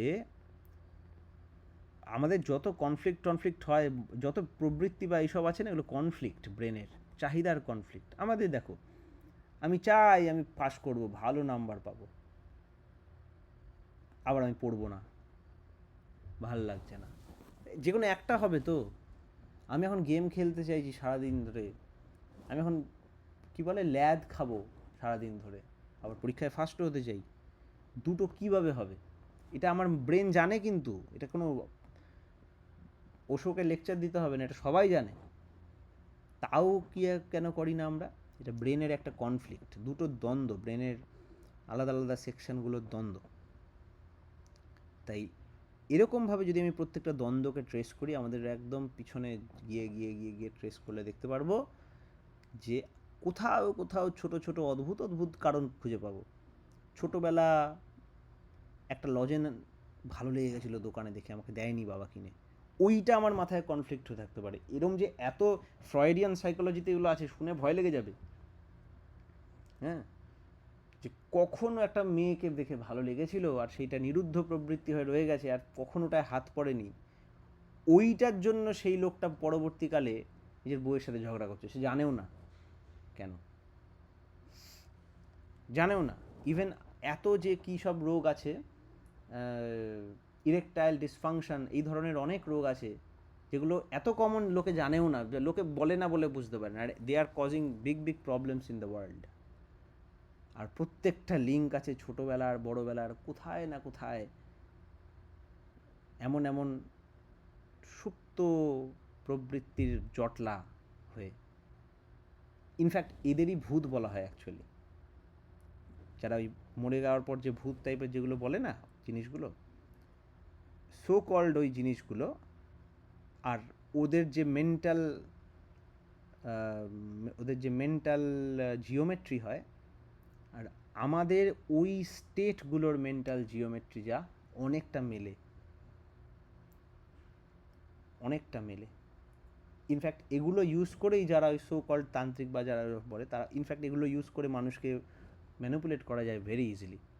তার জন্য খুব বড় সাইকোলজিস্ট হতে হয়, হিপনোসিস ইত্যাদি ইত্যাদি, সব এই এই এই এই পয়েন্টটা ধরে তোমার কোথায় কনফ্লিক্টিং দুর্বলতা। এই জন্য যারা প্রবৃত্তির ওপর নিয়ন্ত্রণ করে, যতটা করে, তাদের ততটা হিপনোসিস করা যায় না। ইনফ্যাক্ট অনেক আছে তাদের অ্যানাস্থেসিয়াও কাজ করে না, এরকমও আছে। আবার অনেক সময় দেখা যায় তাদের ওই ইয়েও ডিটারমাইন করা যায় না, ভাগ্য গণনা টননা গড়বড় হয়ে যায় অনেক। তো এই এত সুন্দর আমাদের জিনিস খুলে যাচ্ছে। দেখো, খুব সাধারণ ঠাকুরের স্বাভাবিক জীবনের, মানে সহজ জীবনের ঘটনা, সহজ জীবনের এই এক্সাম্পল, সেগুলো, এই সহজ সহজ জিনিসগুলো যেগুলো হয়তো আমাদের ইন্টারভিউতে কাজে লাগবে, এরকম সহজ জিনিস, এইগুলো ঠাকুর ম্যাপিং করে দিয়েছে স্পিরিচুয়াল ডোমেনের উচ্চ থেকে উচ্চতম জিনিসের সাথে। আর এটা ঠাকুর করে দিয়েছে বলবো তো, করে দিতে বাধ্য হয়েছেন বিকজ আমরা ভুলে গেছি। এটা একটা ফান্ডামেন্টাল ট্রুথ, যেটা আমাদের প্রত্যেকের রিয়েলাইজ করার কথা, করি না বলে তিনি এসে করিয়েছেন।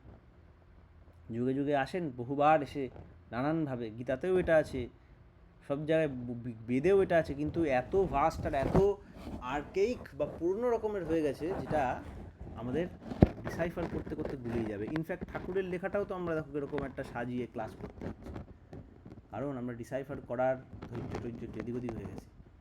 আর এই ধরনের কালচারও দরকার। তারপরে ঠাকুর বলছেন কনফ্লিক্ট ডায়াগনোস করে, এগুলো করে তারপরে আমাদের ওখান থেকে অ্যানালিসিস করে বার করতে হয়। এই ডায়াগনোসিস করা একটা বিশাল বড় জিনিস। তারপরে হচ্ছে রুল অফ ডিসএনগেজমেন্ট। যারা ঝগড়া করার জন্যই ঝগড়া করে, যারা জাস্ট এমনি ফালতু টাইম ওয়েস্ট করতে এসছে, তোমার সাথে ঝামেলা করবে বলে বদমাইশি করছে, অবাধ্য, তর্কবিলাসী, নিজের আসলে নলেজটা দেখাতে এসছে, তাদের সাথে কথা বলা, তাদের সাথে তর্ক করা আননেসেসারি, এই ঠিক ও ঠিক, এই ভুল ওই ভুল, ওই যোগ ওই যোগ, হ্যান ত্যান, এটা তাদের সাথে ডিসএনগেজ করা, কারণ দ্যাটস নট দ্য টাইম আর দ্যাটস নট দ্য প্লেস তোমার যাজন প্রতিভা দেখানোর। বিকজ যাজনটা কিন্তু প্রচার, গাজন না, ওরকম না যে আমি বলে আমার কোম্পানির মাল বিক্রি করছি, ইটস নট দ্যাট। তাহলে তো ওটাই হয়ে যেত, খুব সিম্পল ছিল ব্যাপারটা তাহলে। আর ওটাই তো ভুল হচ্ছে বলে এত ঝামেলা ওয়ার্ল্ডে। বিষয়টা পুরো জিনিসটা সাধনত্রয়ী, আমার সাধনার অঙ্গ। এটা মাইন্ড শিফট দরকার, এটা পুরো মাইন্ডস্কেপ শিফট দরকার। কারণটা, ব্যাপারটা, স্বার্থটা কি? স্বার্থটা এইটা, ডিরেকশনটা ঠিক থাকতে হবে। হ্যাঁ, বাঁচা বাড়ার রীতি নিয়ে ইষ্টে থেকে অধিষ্ঠান, সেই নীতিতেই পরিস্থিতির তুলেই ধরে মন প্রাণ। যাজক জানিস তাকেই বলে ইষ্টস্বার্থী প্রাণের টান, হৃদয়ে জোড়া পরাণ কারা তারই সেবার অভিযান। এর মধ্যে কোনো ওইসব অ্যাডভার্টাইজমেন্ট নেই। ঠাকুরের মতো করে ঠাকুরের বিধি বোঝা দরকার না, আমার মতো করে না। আমার মতো করতে আমি বুঝতেই পারি, তো কালার্ড। তারপরে হচ্ছে organisational integrity. Immediately distance yourself from the officials who are practically disconnected from the ideal. ইষ্ট স্বার্থ, ইষ্ট প্রতিষ্ঠাপন্ন নয় এমন লোক যে জনের থেকে বন্ধুত্ব রাখা ঠিক আছে, বাট সঙ্গ করা, কোম্পানি রাখা is very dangerous, very dangerous. হ্যাঁ, অ্যাটলিস্ট যারা সাধনায় আছে তাদের। আর তাই এগুলো আমি জাস্ট ওপর বললাম, কিন্তু এর ডিপে গিয়ে অনেক ব্যাপার আছে, মানে জাস্ট স্কিপ করে গেছি। যেমন তোমরা পাবে 12 নম্বর পয়েন্টে ঠাকুর বলেছিলেন যে মানুষের ইনার সেন্টিমেন্ট দেখা, ওটাই হচ্ছে এই ডায়াগনোজিং কনফ্লিক্টের মধ্যে আছে। আর ইনার সেন্টিমেন্ট দেখে কোন প্রবোধনা কোন দিকে যায়, এবার ওটা পড়ে যদি তুমি ভালো লাগে, তারপরে বা বুঝতে ইচ্ছা করে, তখন আমরা একসাথে ডিসকাস করতে পারি। আমিও যে বুঝি পুরো তা না, যাতে তোমরা পড়ো, যাতে আপনারা পড়েন, আমি পড়ি, আরও আনন্দ হয়, একসাথে আলোচনা করি, তার জন্য এটার ব্যবস্থা। আর 13 নম্বর পয়েন্টটা আমরা যেন মাথায় রাখি। ঠাকুর বলেছেন নিজের সাধনাদি, 13 নম্বর পয়েন্ট এর মধ্যেই ঢুকে আছে। হ্যাঁ, তো অর্গানাইজেশনাল ইন্টিগ্রিটি, যে তোমার নিজের সাধনাদি যজন যাজন ইষ্টভৃতি সস্তয়নী যাহা নিত্য করণীয় তাহা তো করিতে হইবেই, আর চলায় কৃতার্থ হওয়ার সংকেত চারিটি, প্রত্যহ রিহার্সাল দিয়া ঠিক রাখা একান্ত প্রয়োজনীয়। ঠাকুরের বাণী আছে 13 নম্বর। চলায় কৃতার্থ হওয়ার 4টে সংকেত আছে। হ্যাঁ, ওগুলো মাথায় রাখতে হবে। ওটা নিয়ে আরেকদিন আগে হয়ে গেছে ক্লাস, যে 4 ক্লুজ টু সাকসেস এরকম বলা আছে ঠাকুরের। ওটা খুঁজে নিয়ে পড়ে নেবেন একবার, এবং ওটা নিয়ে আবারই করা যাবে। হ্যাঁ, আর নিজেদের পুস্তকাদি ও তজ্জাতীয় পুস্তক যাহা কিছু যা আছে আর কি, সব যথাশক্তি অধ্যয়ন করতে হবে, করে নিজেকে প্রস্তুত রাখতে হবে।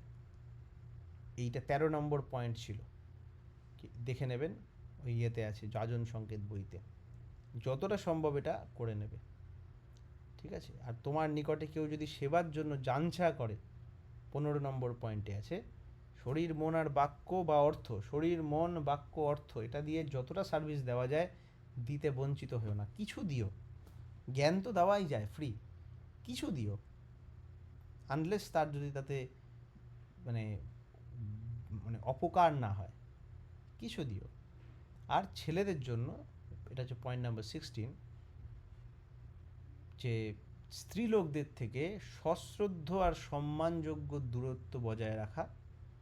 হ্যাঁ, মানে অযথা জোর করে প্রয়োজন সৃষ্টি করে তাদের সাথে আলাপ করা, হ্যাঁ, বা ইষ্টার্থর কাজ বলেও তাকে আলাদা করে আলগা করে একাকী কথাবার্তা বলা, এগুলোর থেকে হ্যাঁ খুব কিন্তু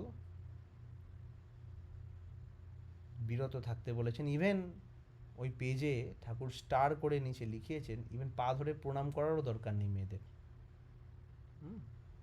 অ্যান্ড ভাইস ভার্সা, ঠিক আছে?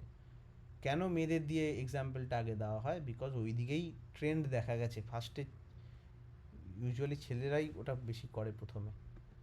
আজকে যদিও ডাইনামিক্স চেঞ্জ হচ্ছে, but still that's the trend. এরপরে চলে আসে যাজনের সনাতন নীতি। বাট আজকে এখানে থাক, আর বোধহয় অনেকটা হয়েই এসছে আমাদের এটা। আর একটা, দুটো, তিনটে, চারটে, পাঁচটা, আর একটা ক্লাসে এটা কমপ্লিট হয়ে যাবে। এবার বল, যদি কারোর কোনো প্রশ্ন কিছু থাকে বা বলার থাকে বা কমেন্ট থাকে, কিছু থাকে, উই ক্যান টক। আনমিউট করতে পারো সবাই, মানে যে বলবে। জয় গুরু দাদা। হ্যাঁ, জয় গুরু। হ্যাঁ ভাই বলো। ওই যে ডক্টর বিষ্ণু ল্যাব মিটিংয়ে ধন্যবাদ কভার শুনতে পাচ্ছি না ভাই।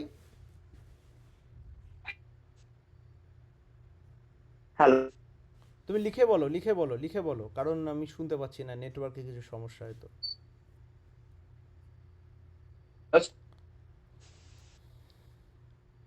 লিখে বলো, ওই যে ওই সাইডে ওটাই লিখে বলো।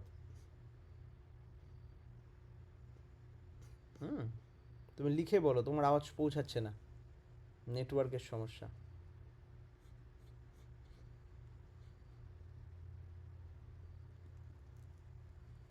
হ্যাঁ রে কুট্টি, তুই কিছু কমেন্ট করেছিস আমি দেখতে পাচ্ছি। ফ্রয়েডিয়ান সাইকো অ্যানালিসিস কি বলছিস ওটা?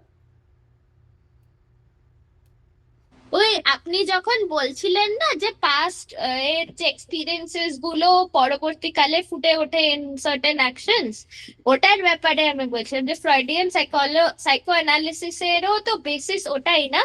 ফ্রয়েড বলেছেন। ফ্রয়েড আর জেমস তো জনক, তো সাবজেক্টটার হ্যাঁ, জনক। হ্যাঁ, ঠাকুর কেষ্টদাকে দিয়ে বই লিখিল মনের পথে, হ্যাঁ, আগে। তাই না? তো হুম। ওটা তো আছেই। আর অরুণাভ ভাই, এই কুটি, তুই আমাকে তো কিছু বললি না, তোর করার কথা ছিল ফোন, ওই যে ইয়ে করার জন্য, কি হ্যাঁ, আমি বলতে বলতে? আজকে এই যে ক্লাসটা হচ্ছে, হ্যাঁ। আমি ঠিক 10টার সময় ক্লাস শেষ করেছি, আগের ক্লাস। তুই আমাকে না টেক্সট করে দিবি, নালে বুঝতে পারি না, তো চেষ্টা করবি টেক্সট হ্যাঁ, করে হ্যাঁ। দেওয়ার, নালে আমি কি আর করে ওই বুঝবো? ক্লাসটাও কমপ্লিট করতে পারিনি, কিন্তু আমি আগের থেকে আপনাকে বলে রেখেছিলাম না যে আজকে ডেফিনেটলি জয়েন করব, তাও তো কাজের, তাই আমি করে নিজের নিয়েছি। কাজের ক্ষতি না করে করিস। আর না, কি, সে ক্ষতি হয়নি, কোনো ক্ষতি হ্যাঁ, কোনো। আর কি, আর হচ্ছে যে ওইটা যখন করবি বা ইয়ে করবি, আমাকে মেসেজ করে দিয়ে ভালো, যাহলে আমি বুঝতে পারবো যে আচ্ছা এরম ব্যাপার, আমরা আগে। অন্যভাবে করবো। আর আর তার মধ্যেও কল টল অনেকগুলো এসে গেছে আজকে, ও ঠিক তাই ঠিক, জন্যই। কোনো ব্যাপার হ্যাঁ, না। আমি পরে বলছি আপনার ঠিক সাথে, ঠিক, ভালো। আমাকে টক পক হ্যাঁ, করে টেক্সট করে দিবি, তাহলে আমি ওটা ওইভাবে সরিয়ে রাখবো। হুম। হ্যাঁ। আচ্ছা, অরুণাভ ভাই, তুমি তো অনেক মেসেজ করেছো, এইগুলো একটু, আজকের টপিক এইটা নিয়ে একটু ইয়ে হলে ভালো হয়। তুমি এগুলো লিখে আমাকে হোয়াটসঅ্যাপে আমাকে পাঠিয়েছিলে, আর এই সব আমি জানিও না ঠিক মতো, ঠিক আছে? যারা জানেন এগুলো, সেরকম মানুষের সাথে জিজ্ঞেস করো। এগুলো আমি নিজেও ঠিক মতো জানি না এত ডিটেলসে। হ্যাঁ, এগুলো নিজে একটু খুঁজে দেখো, যারা জানেন এরকম মানুষের কাছে জিজ্ঞেস করো। ডিটেলস অনেক কথা, এত ডিটেলস আমি জানি না এত। হ্যাঁ, ফুলচন্দ্র, তাদের কি ওই বিষয়টা জিজ্ঞেস করা হয়েছিল, করা হয়েছিল। রামকৃষ্ণদেব পৃথিবীর সব তীর্থে গেছিলেন। কঙ্কাল টঙ্কালের গল্প আমি জানি না, ওগুলো অনেক জল মেশানো। ভালো যারা রিসার্চ করছে এই নিয়ে, তাদের জিজ্ঞেস করতে পারো। তবে রামকৃষ্ণদেব সব জায়গায়, অনেক জায়গায় ভারতের তীর্থতে গেছেন, একটা জায়গা বাদ দিয়ে, পুরীতে যাননি। যেতে বলেছিল, অনেক জোর করেছিল, তখন এরকম বলেছিলেন, একবার রেগে, শোনা যায়, আমি পড়িনি এটা কোথাও, আমার অনেক পুরনো দাদাদের কাছে শুনেছি, যে তখন বলেছিলেন যে আমাকে আবার মেরে ফেলবি, এরকম করে আবার রেগের চোটে বলেছিলেন। তো তিনি রথযাত্রাও করেছেন। আমাদের গিরিশদা, যে গিরিশদা আছেন, গিরিশ ঘোষ, কলকাতার গিরিশদার বাড়ির সামনে তিনি রথ টেনেছেন, সব করেছেন, পুরীতে যাননি, একটা সমস্যা। ভক্তরা অনেক ইয়েও করেছেন, মথুরবাবু, জামাই টামাই আর সব অনেক বলেছিলেন, কিন্তু যাননি। কাশি গেছেন, গেছেন, ওখানে যাননি। আর এটা আছে তো, ইনফ্যাক্ট ঠাকুরকেও পরবর্তীকালে যখন ঠাকুর জন্মেছিল, হ্যাঁ, তবে বলেছিলেন একবার রামকৃষ্ণদেব যে আসবেন। ইনফ্যাক্ট স্কন্দ পুরাণের বৈষ্ণব খণ্ডের পুরুষোত্তম ক্ষেত্র চ্যাপ্টারে মেনশন আছে, নীলাচলে যে ইয়ে ছিল, শ্রীহরি ছিল, সত্যযুগে, যেখানে মার্কণ্ডেয় মহারাজ এসেছিলেন, মার্কণ্ডেশ্বর মহারাজ যে ছিল গল্প, মার্কণ্ডেয় ঋষি, তো ওই গল্প আছে সুন্দর। মার্কণ্ডেয় বলে গেছিলেন যে এরকম আসবে, একটা সাইকেল পূর্ণ হবে, কী সব কলিযুগ ফলিযুগ সব ডিটেলস আমি জানি না। তো ওই সময় আসবেন তিনি, এসব গল্প টল্প ছিল। এর সঙ্গে জগন্নাথ দেবের হিস্ট্রিও লিঙ্কড আছে অনেক, কুর্মা অবতার বলে ওটাকে বলে, তো কুর্মা চৈতন্য বলে ওটাকে। তো কারণ তখন ওই এমন ফিজিক্যাল স্টেট হয়ে যায়, এমন মেন্টাল স্টেট হয়ে যায় ভাব সমাধিতে, যে বডিটার মধ্যে হাত ঢুকে যায়, তো কুর্ম মানে কচ্ছপের মতো হয়ে যায়। Heavy interesting story. তো ওরকম চৈতন্যদেবের হয়েছিল, ঠাকুরের হয়েছে, রামকৃষ্ণদেবের হয়েছে। হ্যাঁ, তো যখন হওয়ার কথা ছিল, তো পরবর্তীকালে যখন রামকৃষ্ণদেব চলে যায়, তার একবার বলেছিলেন যাবো পুরীতে, বলে আর যাননি। তো ওটাই স্ট্রিকটা কমপ্লিট করা হয় ঠাকুরের বেলায়। তো ঠাকুরকে নেতাজির বাবা ডেকেছিলেন, মানে নিয়ে গেছিলেন, ডেকেছিলেন না, নিয়ে গেছিলেন জানকীনাথ বোস। হরনাথ লজ বলে এখনও আছে জায়গাটা, একটা লজ, ওই হরনাথ লজে গেছিলেন। তাও ঠাকুর যাচ্ছিলেন না জগন্নাথ দেবের ওখানে, ওটা করতে করতে কি অনেক ব্যাপার ঘটেছিল, সে জোর করে নিয়ে যাওয়া হয়। এবার একদিন হঠাৎ কি হলো, মহারাজকে নিয়ে বোধহয়, অনন্ত মহারাজকে নিয়ে পক করে একবার গেলেন, কি একটা যেন করে আসলেন, করে তারপরে চলে, ব্যাস ওইটুকুই। এর মধ্যে অনেক ঘটনা ঘটে যায় আর কি। তারপরে এখানে বলা হয়, এটা শোনা কথা আমার, এরকম বলা হয় যে যে Purushottam in a life form is like Radha seeking Krishna. কথার কথা, মানে রাধা বা সুরাত, আমাদের জীবাত্মা পরমাত্মাকে চাইলে যে ফেসটা যেরকম রকম দেখতে হয়, সেটা হচ্ছে নাকি পুরুষোত্তম। আর Jagannath is the embodiment of, এটা গল্প বলছি, মানে আমি কিন্তু খুব ওরমভাবে নিবে না লিটারালি, যে পুরুষোত্তম ট্রাইং টু, সরি, পরমাত্মা ট্রাইং টু লুক ফর জীবাত্মা, বা কৃষ্ণ রাধাকে চাইছে, দুটোর যদি কম্বিনেশন হয় it will create a blast. এসব প্রচুর এরকম গল্প আছে। এই গল্পগুলো কিছুই না, গল্পগুলো আমাদের এটার প্রতি আরও ইন্টারেস্টেড করেই তোলা, আর এর মধ্যে অনেক গূঢ় সিম্বলিজম আছে, এর মধ্যে অনেক স্যাটেল ট্রুথ আছে, যেগুলো আমাদের জেনে নিলে আমরা, আমাদের প্রচণ্ড কাজে লাগতে পারে, আমরা অনেক কিছু এখান থেকে উদ্ধার করতে পারবো, করে আমরা অ্যাপ্লাই করতে পারবো। তাই জন্য এগুলো আমাদের কাছে এত এরমভাবে পৌঁছে দেওয়া। হ্যাঁ হ্যাঁ, বলো বলো অরুণাভ। জয় গুরু। আপনি একবার কয়েকদিন আগে গ্রুপে মেসেজ দিয়েছিলেন যে কার কোন বিষয়ে ইন্টারেস্ট আছে, তো আমি ওখানে সিলেক্ট করেছিলাম যে হ্যাঁ হ্যাঁ ঠাকুরের। হ্যাঁ হ্যাঁ হ্যাঁ, হুম, রিসার্চের বিষয় করেছিলে তো? হ্যাঁ হ্যাঁ, তারপরে কোনো কারণ, মানে কিছু কারণবশত আমি আর গ্রুপটাকে ফলো করতে পারিনি। তো আমি ওই তারপরে যা যা আলোচনা হয়েছিল অতটা তো আমি দেখিনি। ঠিক ঠিক, কোনো ব্যাপার না, তুমি ক্লাসে আসো না আপাতত, আমাকে ক্লাসটা আমরা একসাথে করতে থাকি। ক্লাস মানে এটা গ্রুপ স্টাডি, হ্যাঁ। তারপরে আমরা এরকম করতে পারি, একটা জিনিস করাতে পারি আজকে, দেখি আছে নাকি, না, আচ্ছা, প্রিন্সের সাথে তুমি যোগাযোগ করতে পারো, প্রিন্স বলে এক ভাই আছে এখানে, হ্যাঁ, অরুণাভ, তুমি প্রিন্স ভাই, প্রিন্স আছিস? হ্যাঁ দাদা, জয়গুরু। জয়গুরু, এই অরুণাভর সাথে তুই যোগাযোগ করে নিস।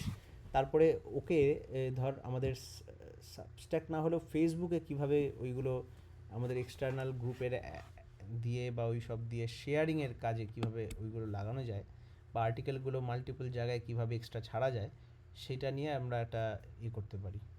ঠিক আছে, তারপর রিসার্চ তো আছেই। ঠিক আছে প্রিন্স? হ্যাঁ দাদা, ঠিক আছে। তো অরুণাভ একটু প্রিন্সের সাথে যোগাযোগ করে নিও, হ্যাঁ। ঠিক আছে, যোগাযোগ করে নিন। ঠিক ঠিক ঠিক ঠিক, ও বলে দেবে তোমাকে, হ্যাঁ ঠিক। আচ্ছা, আর বাণী কম্পাইলেশন, কিছু বাণীর কম্পাইলেশন করারও আছে, দেখ যদি ওনার ভাইয়ের ইন্টারেস্ট হয়। হ্যাঁ, আর কোনো বিষয় আছে? শোভন, হ্যাঁ বলো শোভন ভাই। হ্যাঁ দাদা, আমি বলছি যে করছিলাম, কেটে গেল। কেটে যাচ্ছে গো তোমার আওয়াজ, তুমি মেসেজ করে দাও, নাহলে গ্রুপে কিচ্ছু শুনতে পাচ্ছি না ভাই। শুনতে পাচ্ছি না, তুমি লিখে দাও, তুমি লিখে বলো, বুঝলে, লিখে বলো, শুনতে পাচ্ছি না। হুম দাদা, হুম। এই হ্যাঁ। আমি আমি আজকে একটা বাণী পেলাম, যেটা ওই আদর্শ বিনায়কের। হুম। আহ, বাণীটা হচ্ছে, তুমি তার অর্থাৎ সত্তার বিরুদ্ধে, এমনকি তুমি তোমারও বিরুদ্ধে। এইটা যদি একটু এক্সপ্লেইন করতেন। ব্যাস এইটুকু বাণী? হ্যাঁ হ্যাঁ, না না, এইটুকুই বাণী। পুরো বাণীটা বলো। এটা ফেসবুক থেকে পেয়েছি, এইটুকুই তো রয়েছে দেখছি। এ আবার কি বলে, তুমি তার বিরুদ্ধে সত্তার বিরুদ্ধে, ব্যাস এইটুকু? হ্যাঁ, ওটাই তো বুঝলাম না। আমি কি হ্যাঁ, মেন বিটু বইটা বিটু দেখে বিটু বলবো? ক্লাস হয়ে গেছে এখন। জয়গুরু, তুই আসতে পারিস, প্রিপেয়ার কর কালকে পরীক্ষার জন্য। জয়গুরু, যা। ওকে জয়গুরু, গুড নাইট। Good night. আমি কি মেন বাণীটা তাহলে দেখবো বই হ্যাঁ থেকে? অবশ্যই, এ কি মাঝখান থেকে কি কেউ যদি শ্রীকৃষ্ণের সর্বধর্মান পরিত্যজ্য ওয়ার্ডটা নিয়ে আর বাকিটা না দেয়, কেমন হবে? সব ধর্ম বাদ দাও, তো মুশকিল। তাই না? আমার মনে হয় এইটুকু বাণীটা না, আমি তো সব পড়িনি ঠাকুরের বাণী, কিন্তু আমারও একটু কেমন কেমন লাগছিল দেখে, ওই জন্য বুঝতে এইটুকু পারলাম। কিভাবে বাণী হয়, মানে আমার জানা নেই, দেখো আমার কিন্তু সব বাণী পড়া নেই। যদি ঠাকুর সত্যি এটাই বলে থাকে তাহলে আমাকে এখন খুঁজতে হবে, বুঝতে হবে, তাই না? আমার মনে হয় না এইটুকু বাণী আছে, তুমি তোমার বিরুদ্ধে, এর বিরুদ্ধে, কি ব্যাপারটা, কাকে বলছে সেটাও ম্যাটার করছে অনেক। তুমি আমাকে প্রপার সোর্স দিয়ে দেখাও, আমি তারপরে আমরা একসাথে আমরা এক্সপ্লোর করতে পারি সেটাকে, কি ব্যাপার। হ্যাঁ, কনটেক্সট দেখতে হবে, কনটেক্সট দেখতে হবে, আর কোন টেক্সট সেটাও দেখতে হবে।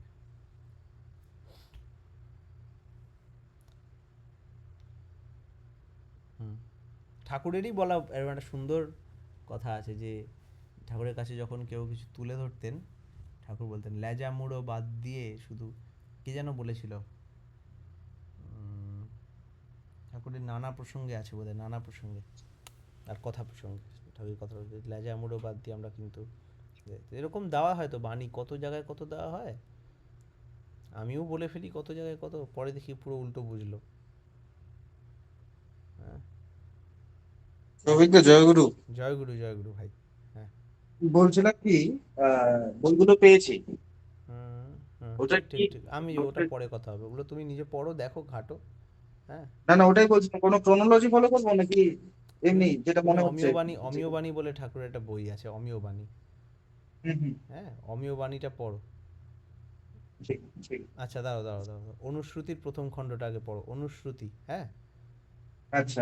অনুশ্রুতির প্রথম খণ্ড পড়ো, আর ওই হুম, অনুশ্রুতির প্রথম খণ্ডটার সঙ্গে সঙ্গে প্যারালালি ওইগুলো পড়ো, যেরকম নিজের ওকে টাইমে, ঠিক আছে? ওকে। অনুশ্রুতির প্যারালালি তুমি সেভেনটা, আচ্ছা না, আহ, অভিনব গুপ্তর বই, ওটা দেখো, শুরু করো। হ্যাঁ। ঠিক তো ঠিক। ওটার আন্দাজে, মানে ওটার কনটেক্সটে তুমি ঠাকুরের বই দেখবে, আর্য কৃষ্টি, তারপরে মানে চ্যাপ্টারগুলোর কথা বলছি, আর্য কৃষ্টি, ধর্ম, এই চ্যাপ্টারগুলো পড়ে পড়ে অ্যানালিসিস স্টার্ট করো, দেখো কি হয়, ঠিক, তারপরে আমরা আলোচনা করে ডিসকাস করতে পারি। হ্যাঁ। ওকে। ঠিক ঠিক ঠিক। হ্যাঁ, তাহলে আমরা আজকে এখানে কনক্লুড করি। আমরা এখানে 2টো বাজে, আমাকে কালকে সকালে উঠতে হবে, বাট এখন এরপরে কিছু কাজ আছে। ঠিক আছে দাদা, আমি ওটা পরে খুঁজে রাখছি। আগে আমি একদম একদম, পরে। হ্যাঁ অবশ্যই খুঁজে রাখবি, হ্যাঁ আমারও তো জানতে হবে। সোহাগদা, জয়গুরু, এখন বাড়িতে, জয়গুরু দাদা, এখন বাড়িতে সবাই কেমন কেমন আছেন? আছে? হ্যাঁ দাদা, আছে পরম পিতার অশেষ কৃপায় ভালোই আছে সবাই। ঠিক ঠিক, খুব তো মা নাই আর কি, মাটাকে বাদ দিয়ে আছে আর কি দাদা। আছে আছে, আসলে থাকে জানো তো, থাকে তো, কিন্তু আমাদের ভিশনটা খুব ছোট, আমাদের ভিশনটার মধ্যে ধরে না সবটা। সেটা আর কি, অনেকদিন হসপিটালে ছিলাম হ্যাঁ। মায়ের সাথে, হ্যাঁ। শেষ পর্যন্ত সব আসলে ব্লাড সব ধরা গিয়েছিল তো। সব খবর আছে, প্রতিদিনের খবর আছে, আচ্ছা আচ্ছা আচ্ছা। প্রতিদিনের খবর আছে গো, কিন্তু এমন সমস্যায় থাকি আমি, আমারই এর ব্যর্থতা, ফোন করে সবার সাথে যোগাযোগ রাখতে পারি না। হুম, হ্যাঁ, সব এই আর খবর কি আছে, দাদা। সব খবর আছে, আর চিন্তা নেই, চিন্তা একটু নেই। প্রার্থনা রাখবেন তার জন্য, যেখানে থাকেন যেন ভালো থাকেন। পরম পিতার চরণে যেন টাই হয়, এই প্রার্থনাটুকু আর কি। একদম একদম তাই আছে, আবার যেন তেন নেই এর মধ্যে আছে, সেখানেই আছে ঠাই। ঠিক, চিন্তা নেই। হ্যাঁ কি বলছে প্রবীরদা, আগে? ও হ্যাঁ, জয়গুরু ভাই বল। হ্যাঁ জাগরুল দাদা, ওই কিছু জিনিস বলতে চাচ্ছিলেন যে ওয়েবসাইটের বিষয়ে, হুম হুম। বলছিলেন আজকে বলার কথা। আজকে বলবেন নাকি পরে আপনি ফ্রি হলে বলবেন? আপাতত তোকে একটা কথা বলছি, তুই না ওইটা রেডি কর না, তুই শুধু মেনুটা করে শুয়ে পড় আজকে, মেনুটা হয় কি আচ্ছা, আপনি এইভাবে ওই যে আপনি এইভাবে ডক্স যেটা চেয়েছেন, না না ওই একসাথে করবো। একসাথে করবি, তাহলে আমাকে আরেকটু টাইম দে, আমি করেই আচ্ছা, তোকে আমি মেসেজ করে দেবো। আমার ঠিক আছে, আমার অর্গানাইজেশনটায় অনেক লুপ হোলস ও আছে, আমি এখন দাদা পেয়েছি বাণীটা। ঠিক আছে। হ্যাঁ বল, কি বলছে বাণীটা? ও ওখানে হচ্ছে লাস্ট একটুকু দিয়েছে, ফার্স্টে রয়েছে হচ্ছে সুবর্ণ সাল- যিনি শাশ্বত পুরুষ, হ্যাঁ তুমি যদি তার আনুকূল্যে না থাকো হ্যাঁ বা না হও বাস্তবে শত সক্রিয়তায়, তুমি তার অর্থাৎ সত্তার বিরুদ্ধে, ভাই, এমনকি তুমি তোমারও বিরুদ্ধে। ভাই এ তো কোথায় কোথায়, মানে এ তো কিছুই দেখাচ্ছে দাঁড়া। কোথায়, ঠিক আছে আমি বলছি কোন বাণীতে কি করে লাস্ট লাইনটার কোনো মানে আছে ওরম ভাবে দিলে?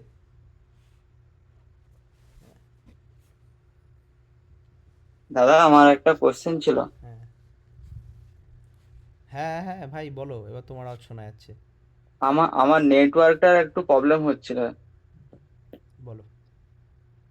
হ্যাঁ, এর আগের দিনে যে ক্লাসের যে হয়েছিল 3 নম্বরের এটা, হুম কেহ যখন কথা কইতেছে স্থির ভাবে ধৈর্য সহকারে হুম তাহার সব কথা শোনা চাই, চাই ই, আর কথাবার্তার ভিতর হইতে যাহা দিয়া তাহাকে বুঝা যায় ও তাহাতে আদর্শের প্রতিষ্ঠা করিতে পারা যায়, হুম এমনতর সূত্রগুলি সহানুভূতি সহকারে সূক্ষ্ম বুদ্ধিমত্তার সহিত সংগ্রহ করা চাই। তো এইটা এটা মানে মেন জিনিসটা কি বলতে চাইছে, মানে কোন কোন টপিকটাকে আমি ধ্যান দেব? বিষয়টা পুরোটাই বুঝতে হবে। এটা একজন একজন ডাক্তারের মতো ভাবা যায় জিনিসটাকে। প্রথমে যে আমার এজেন্ডাটা কি, আমার এজেন্ডা হচ্ছে আমার ইষ্টপ্রাণতাটাকে, যাজনের এজেন্ডাটা কি, যাজনের ব্যাপারটা কি, প্রসেসটা কি। যেমন আমি যদি বলি যিনি ঘর পরিষ্কার করতে আসেন তার এজেন্ডাটা কি, ঘরে অনেক কিছু থাকে, নিচে নিচে হয়তো পোকামাকড় থাকতে পারে, উপরে ঝুল থাকতে পারে, কেউ হয়তো মেঝে মুছে ঘর মোছে, ঠিক আছে ঘর মোছে, তার উপরে ঝুল প্রতিদিন ঝাড়ে না কিন্তু সে ঘর মোছে, তাহলে তার এজেন্ডাটা হ্যাঁ, কি, তার এজেন্ডাটা কি? টেবিলটা অগোছালো থাকতে পারে, পরিষ্কার করা। হ্যাঁ মেঝে পরিষ্কার করে, যে ঘর মুছতে আসে যিনি, হ্যাঁ হুম হুম টেবিলে অগোছালো থাকতে পারে, দেয়ালের রং উঠে যেতে পারে, এগুলোতে ডিস্ট্রাক্টেড হলে হবে না। বিষয়টা ঘর হুম মোছা হুম মানে হুম। মাটি মোছা, ও মাটিটা মুছতেই আসছে, ওটার জন্য এবার নিচে যদি কিছু পড়েও থাকে সাইড ফাইড করে ওইটুকু মুছে দেয়, এরকমভাবে আমাদের ভাবতে হবে এটাকে পয়েন্ট ডিরেকশন থেকে। হ্যাঁ আমি পড়ছি, অনির্বাণ পড়ছি আমি, দাঁড়া। তো সেরকমভাবে যাজনের বিষয় দেখতে গেলে আমার এজেন্ডাটা কি, আমার এজেন্ডা হচ্ছে আমার মধ্যে যে ইষ্টপ্রাণতা হয়েছে, জেগেছে, আমার মধ্যে যে অ্যাটাচমেন্ট এসেছে, আমার মধ্যে আদর্শের প্রতি যে টানটা ডেভেলপ করেছে, এটা ওর মধ্যে ইমবাইব করে দেওয়া। আমি যে দোকানের বিরিয়ানি খেয়েছি বা খাই না কখনো, বাট তাও আমি বলছি আমি যে দোকানের আইসক্রিম খেয়েছি, বিরিয়ানি খেয়েছি, এত ভালো লেগেছে না বলে পারছি না। আমার মানে টেস্টটা, আমার অনুভূতিগুলোই বলছি। আমার অনুভূতি, আমার এক্সাইটমেন্টটা অন্যের মধ্যে চালিয়ে দেওয়া। আচ্ছা ঠিক, কথার কথা, জাস্ট একটা, আচ্ছা। এবার এটা তো এমনি এমনি করা যায় না, এটা করার কতগুলো হুম ক্লু আছে। তার ওটা যে হুম অন্য কেউ কেন শুনবে, তাই না? তাহলে তার হুম হুম চাহিদাগুলো বুঝতে হবে, সেই চাহিদার ফুলফিলমেন্ট হবে তবে না।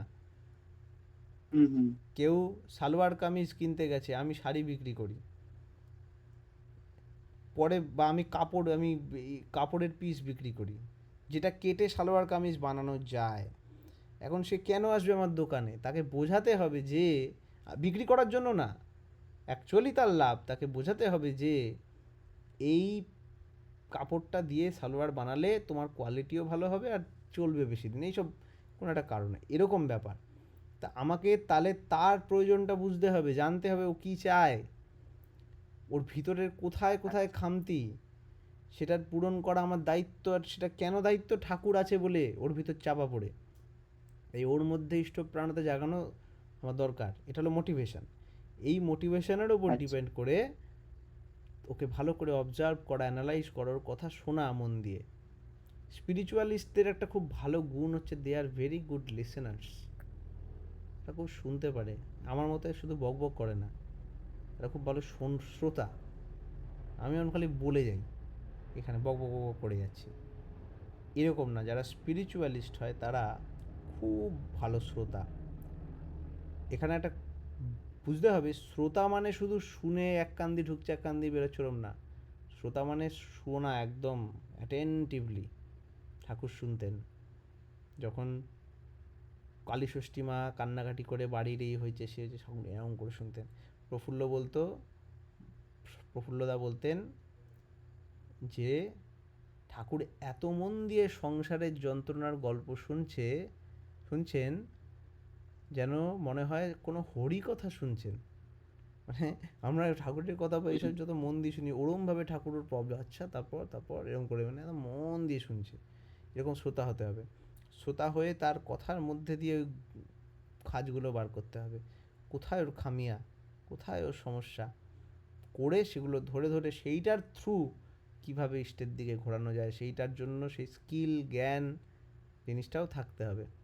করে করে আস্তে আস্তে আমরা ঘোরাবো। এর অজস্র এক্সাম, এটা মুখে বলে এইসব বলে যতটা বোঝানো যাচ্ছে তার থেকে বেশি ভালো হয় প্র্যাকটিক্যাল এক্সাম্পলের মাধ্যমে।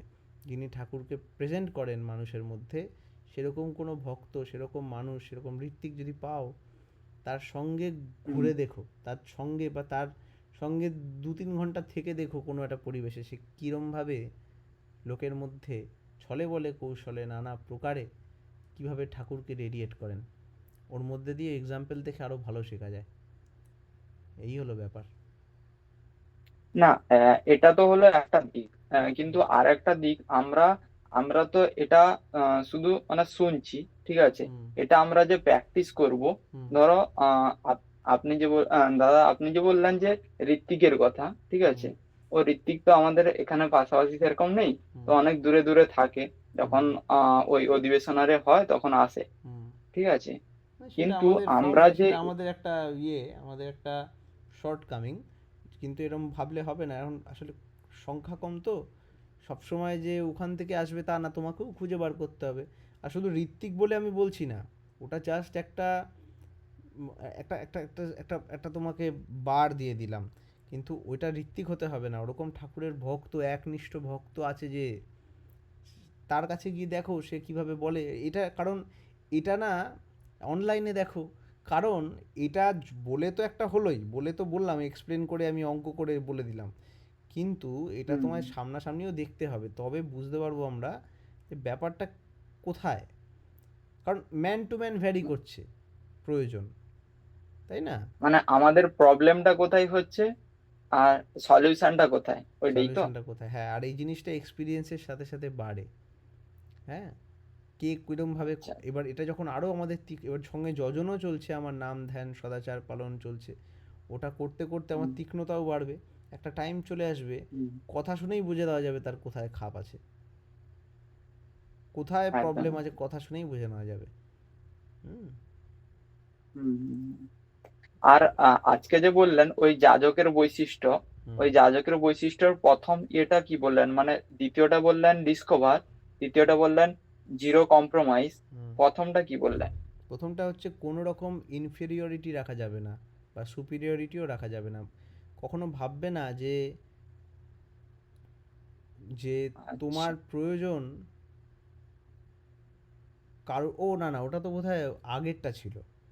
এই যাজক বৈশিষ্ট্য বলতে পরেরগুলো, তাই তো?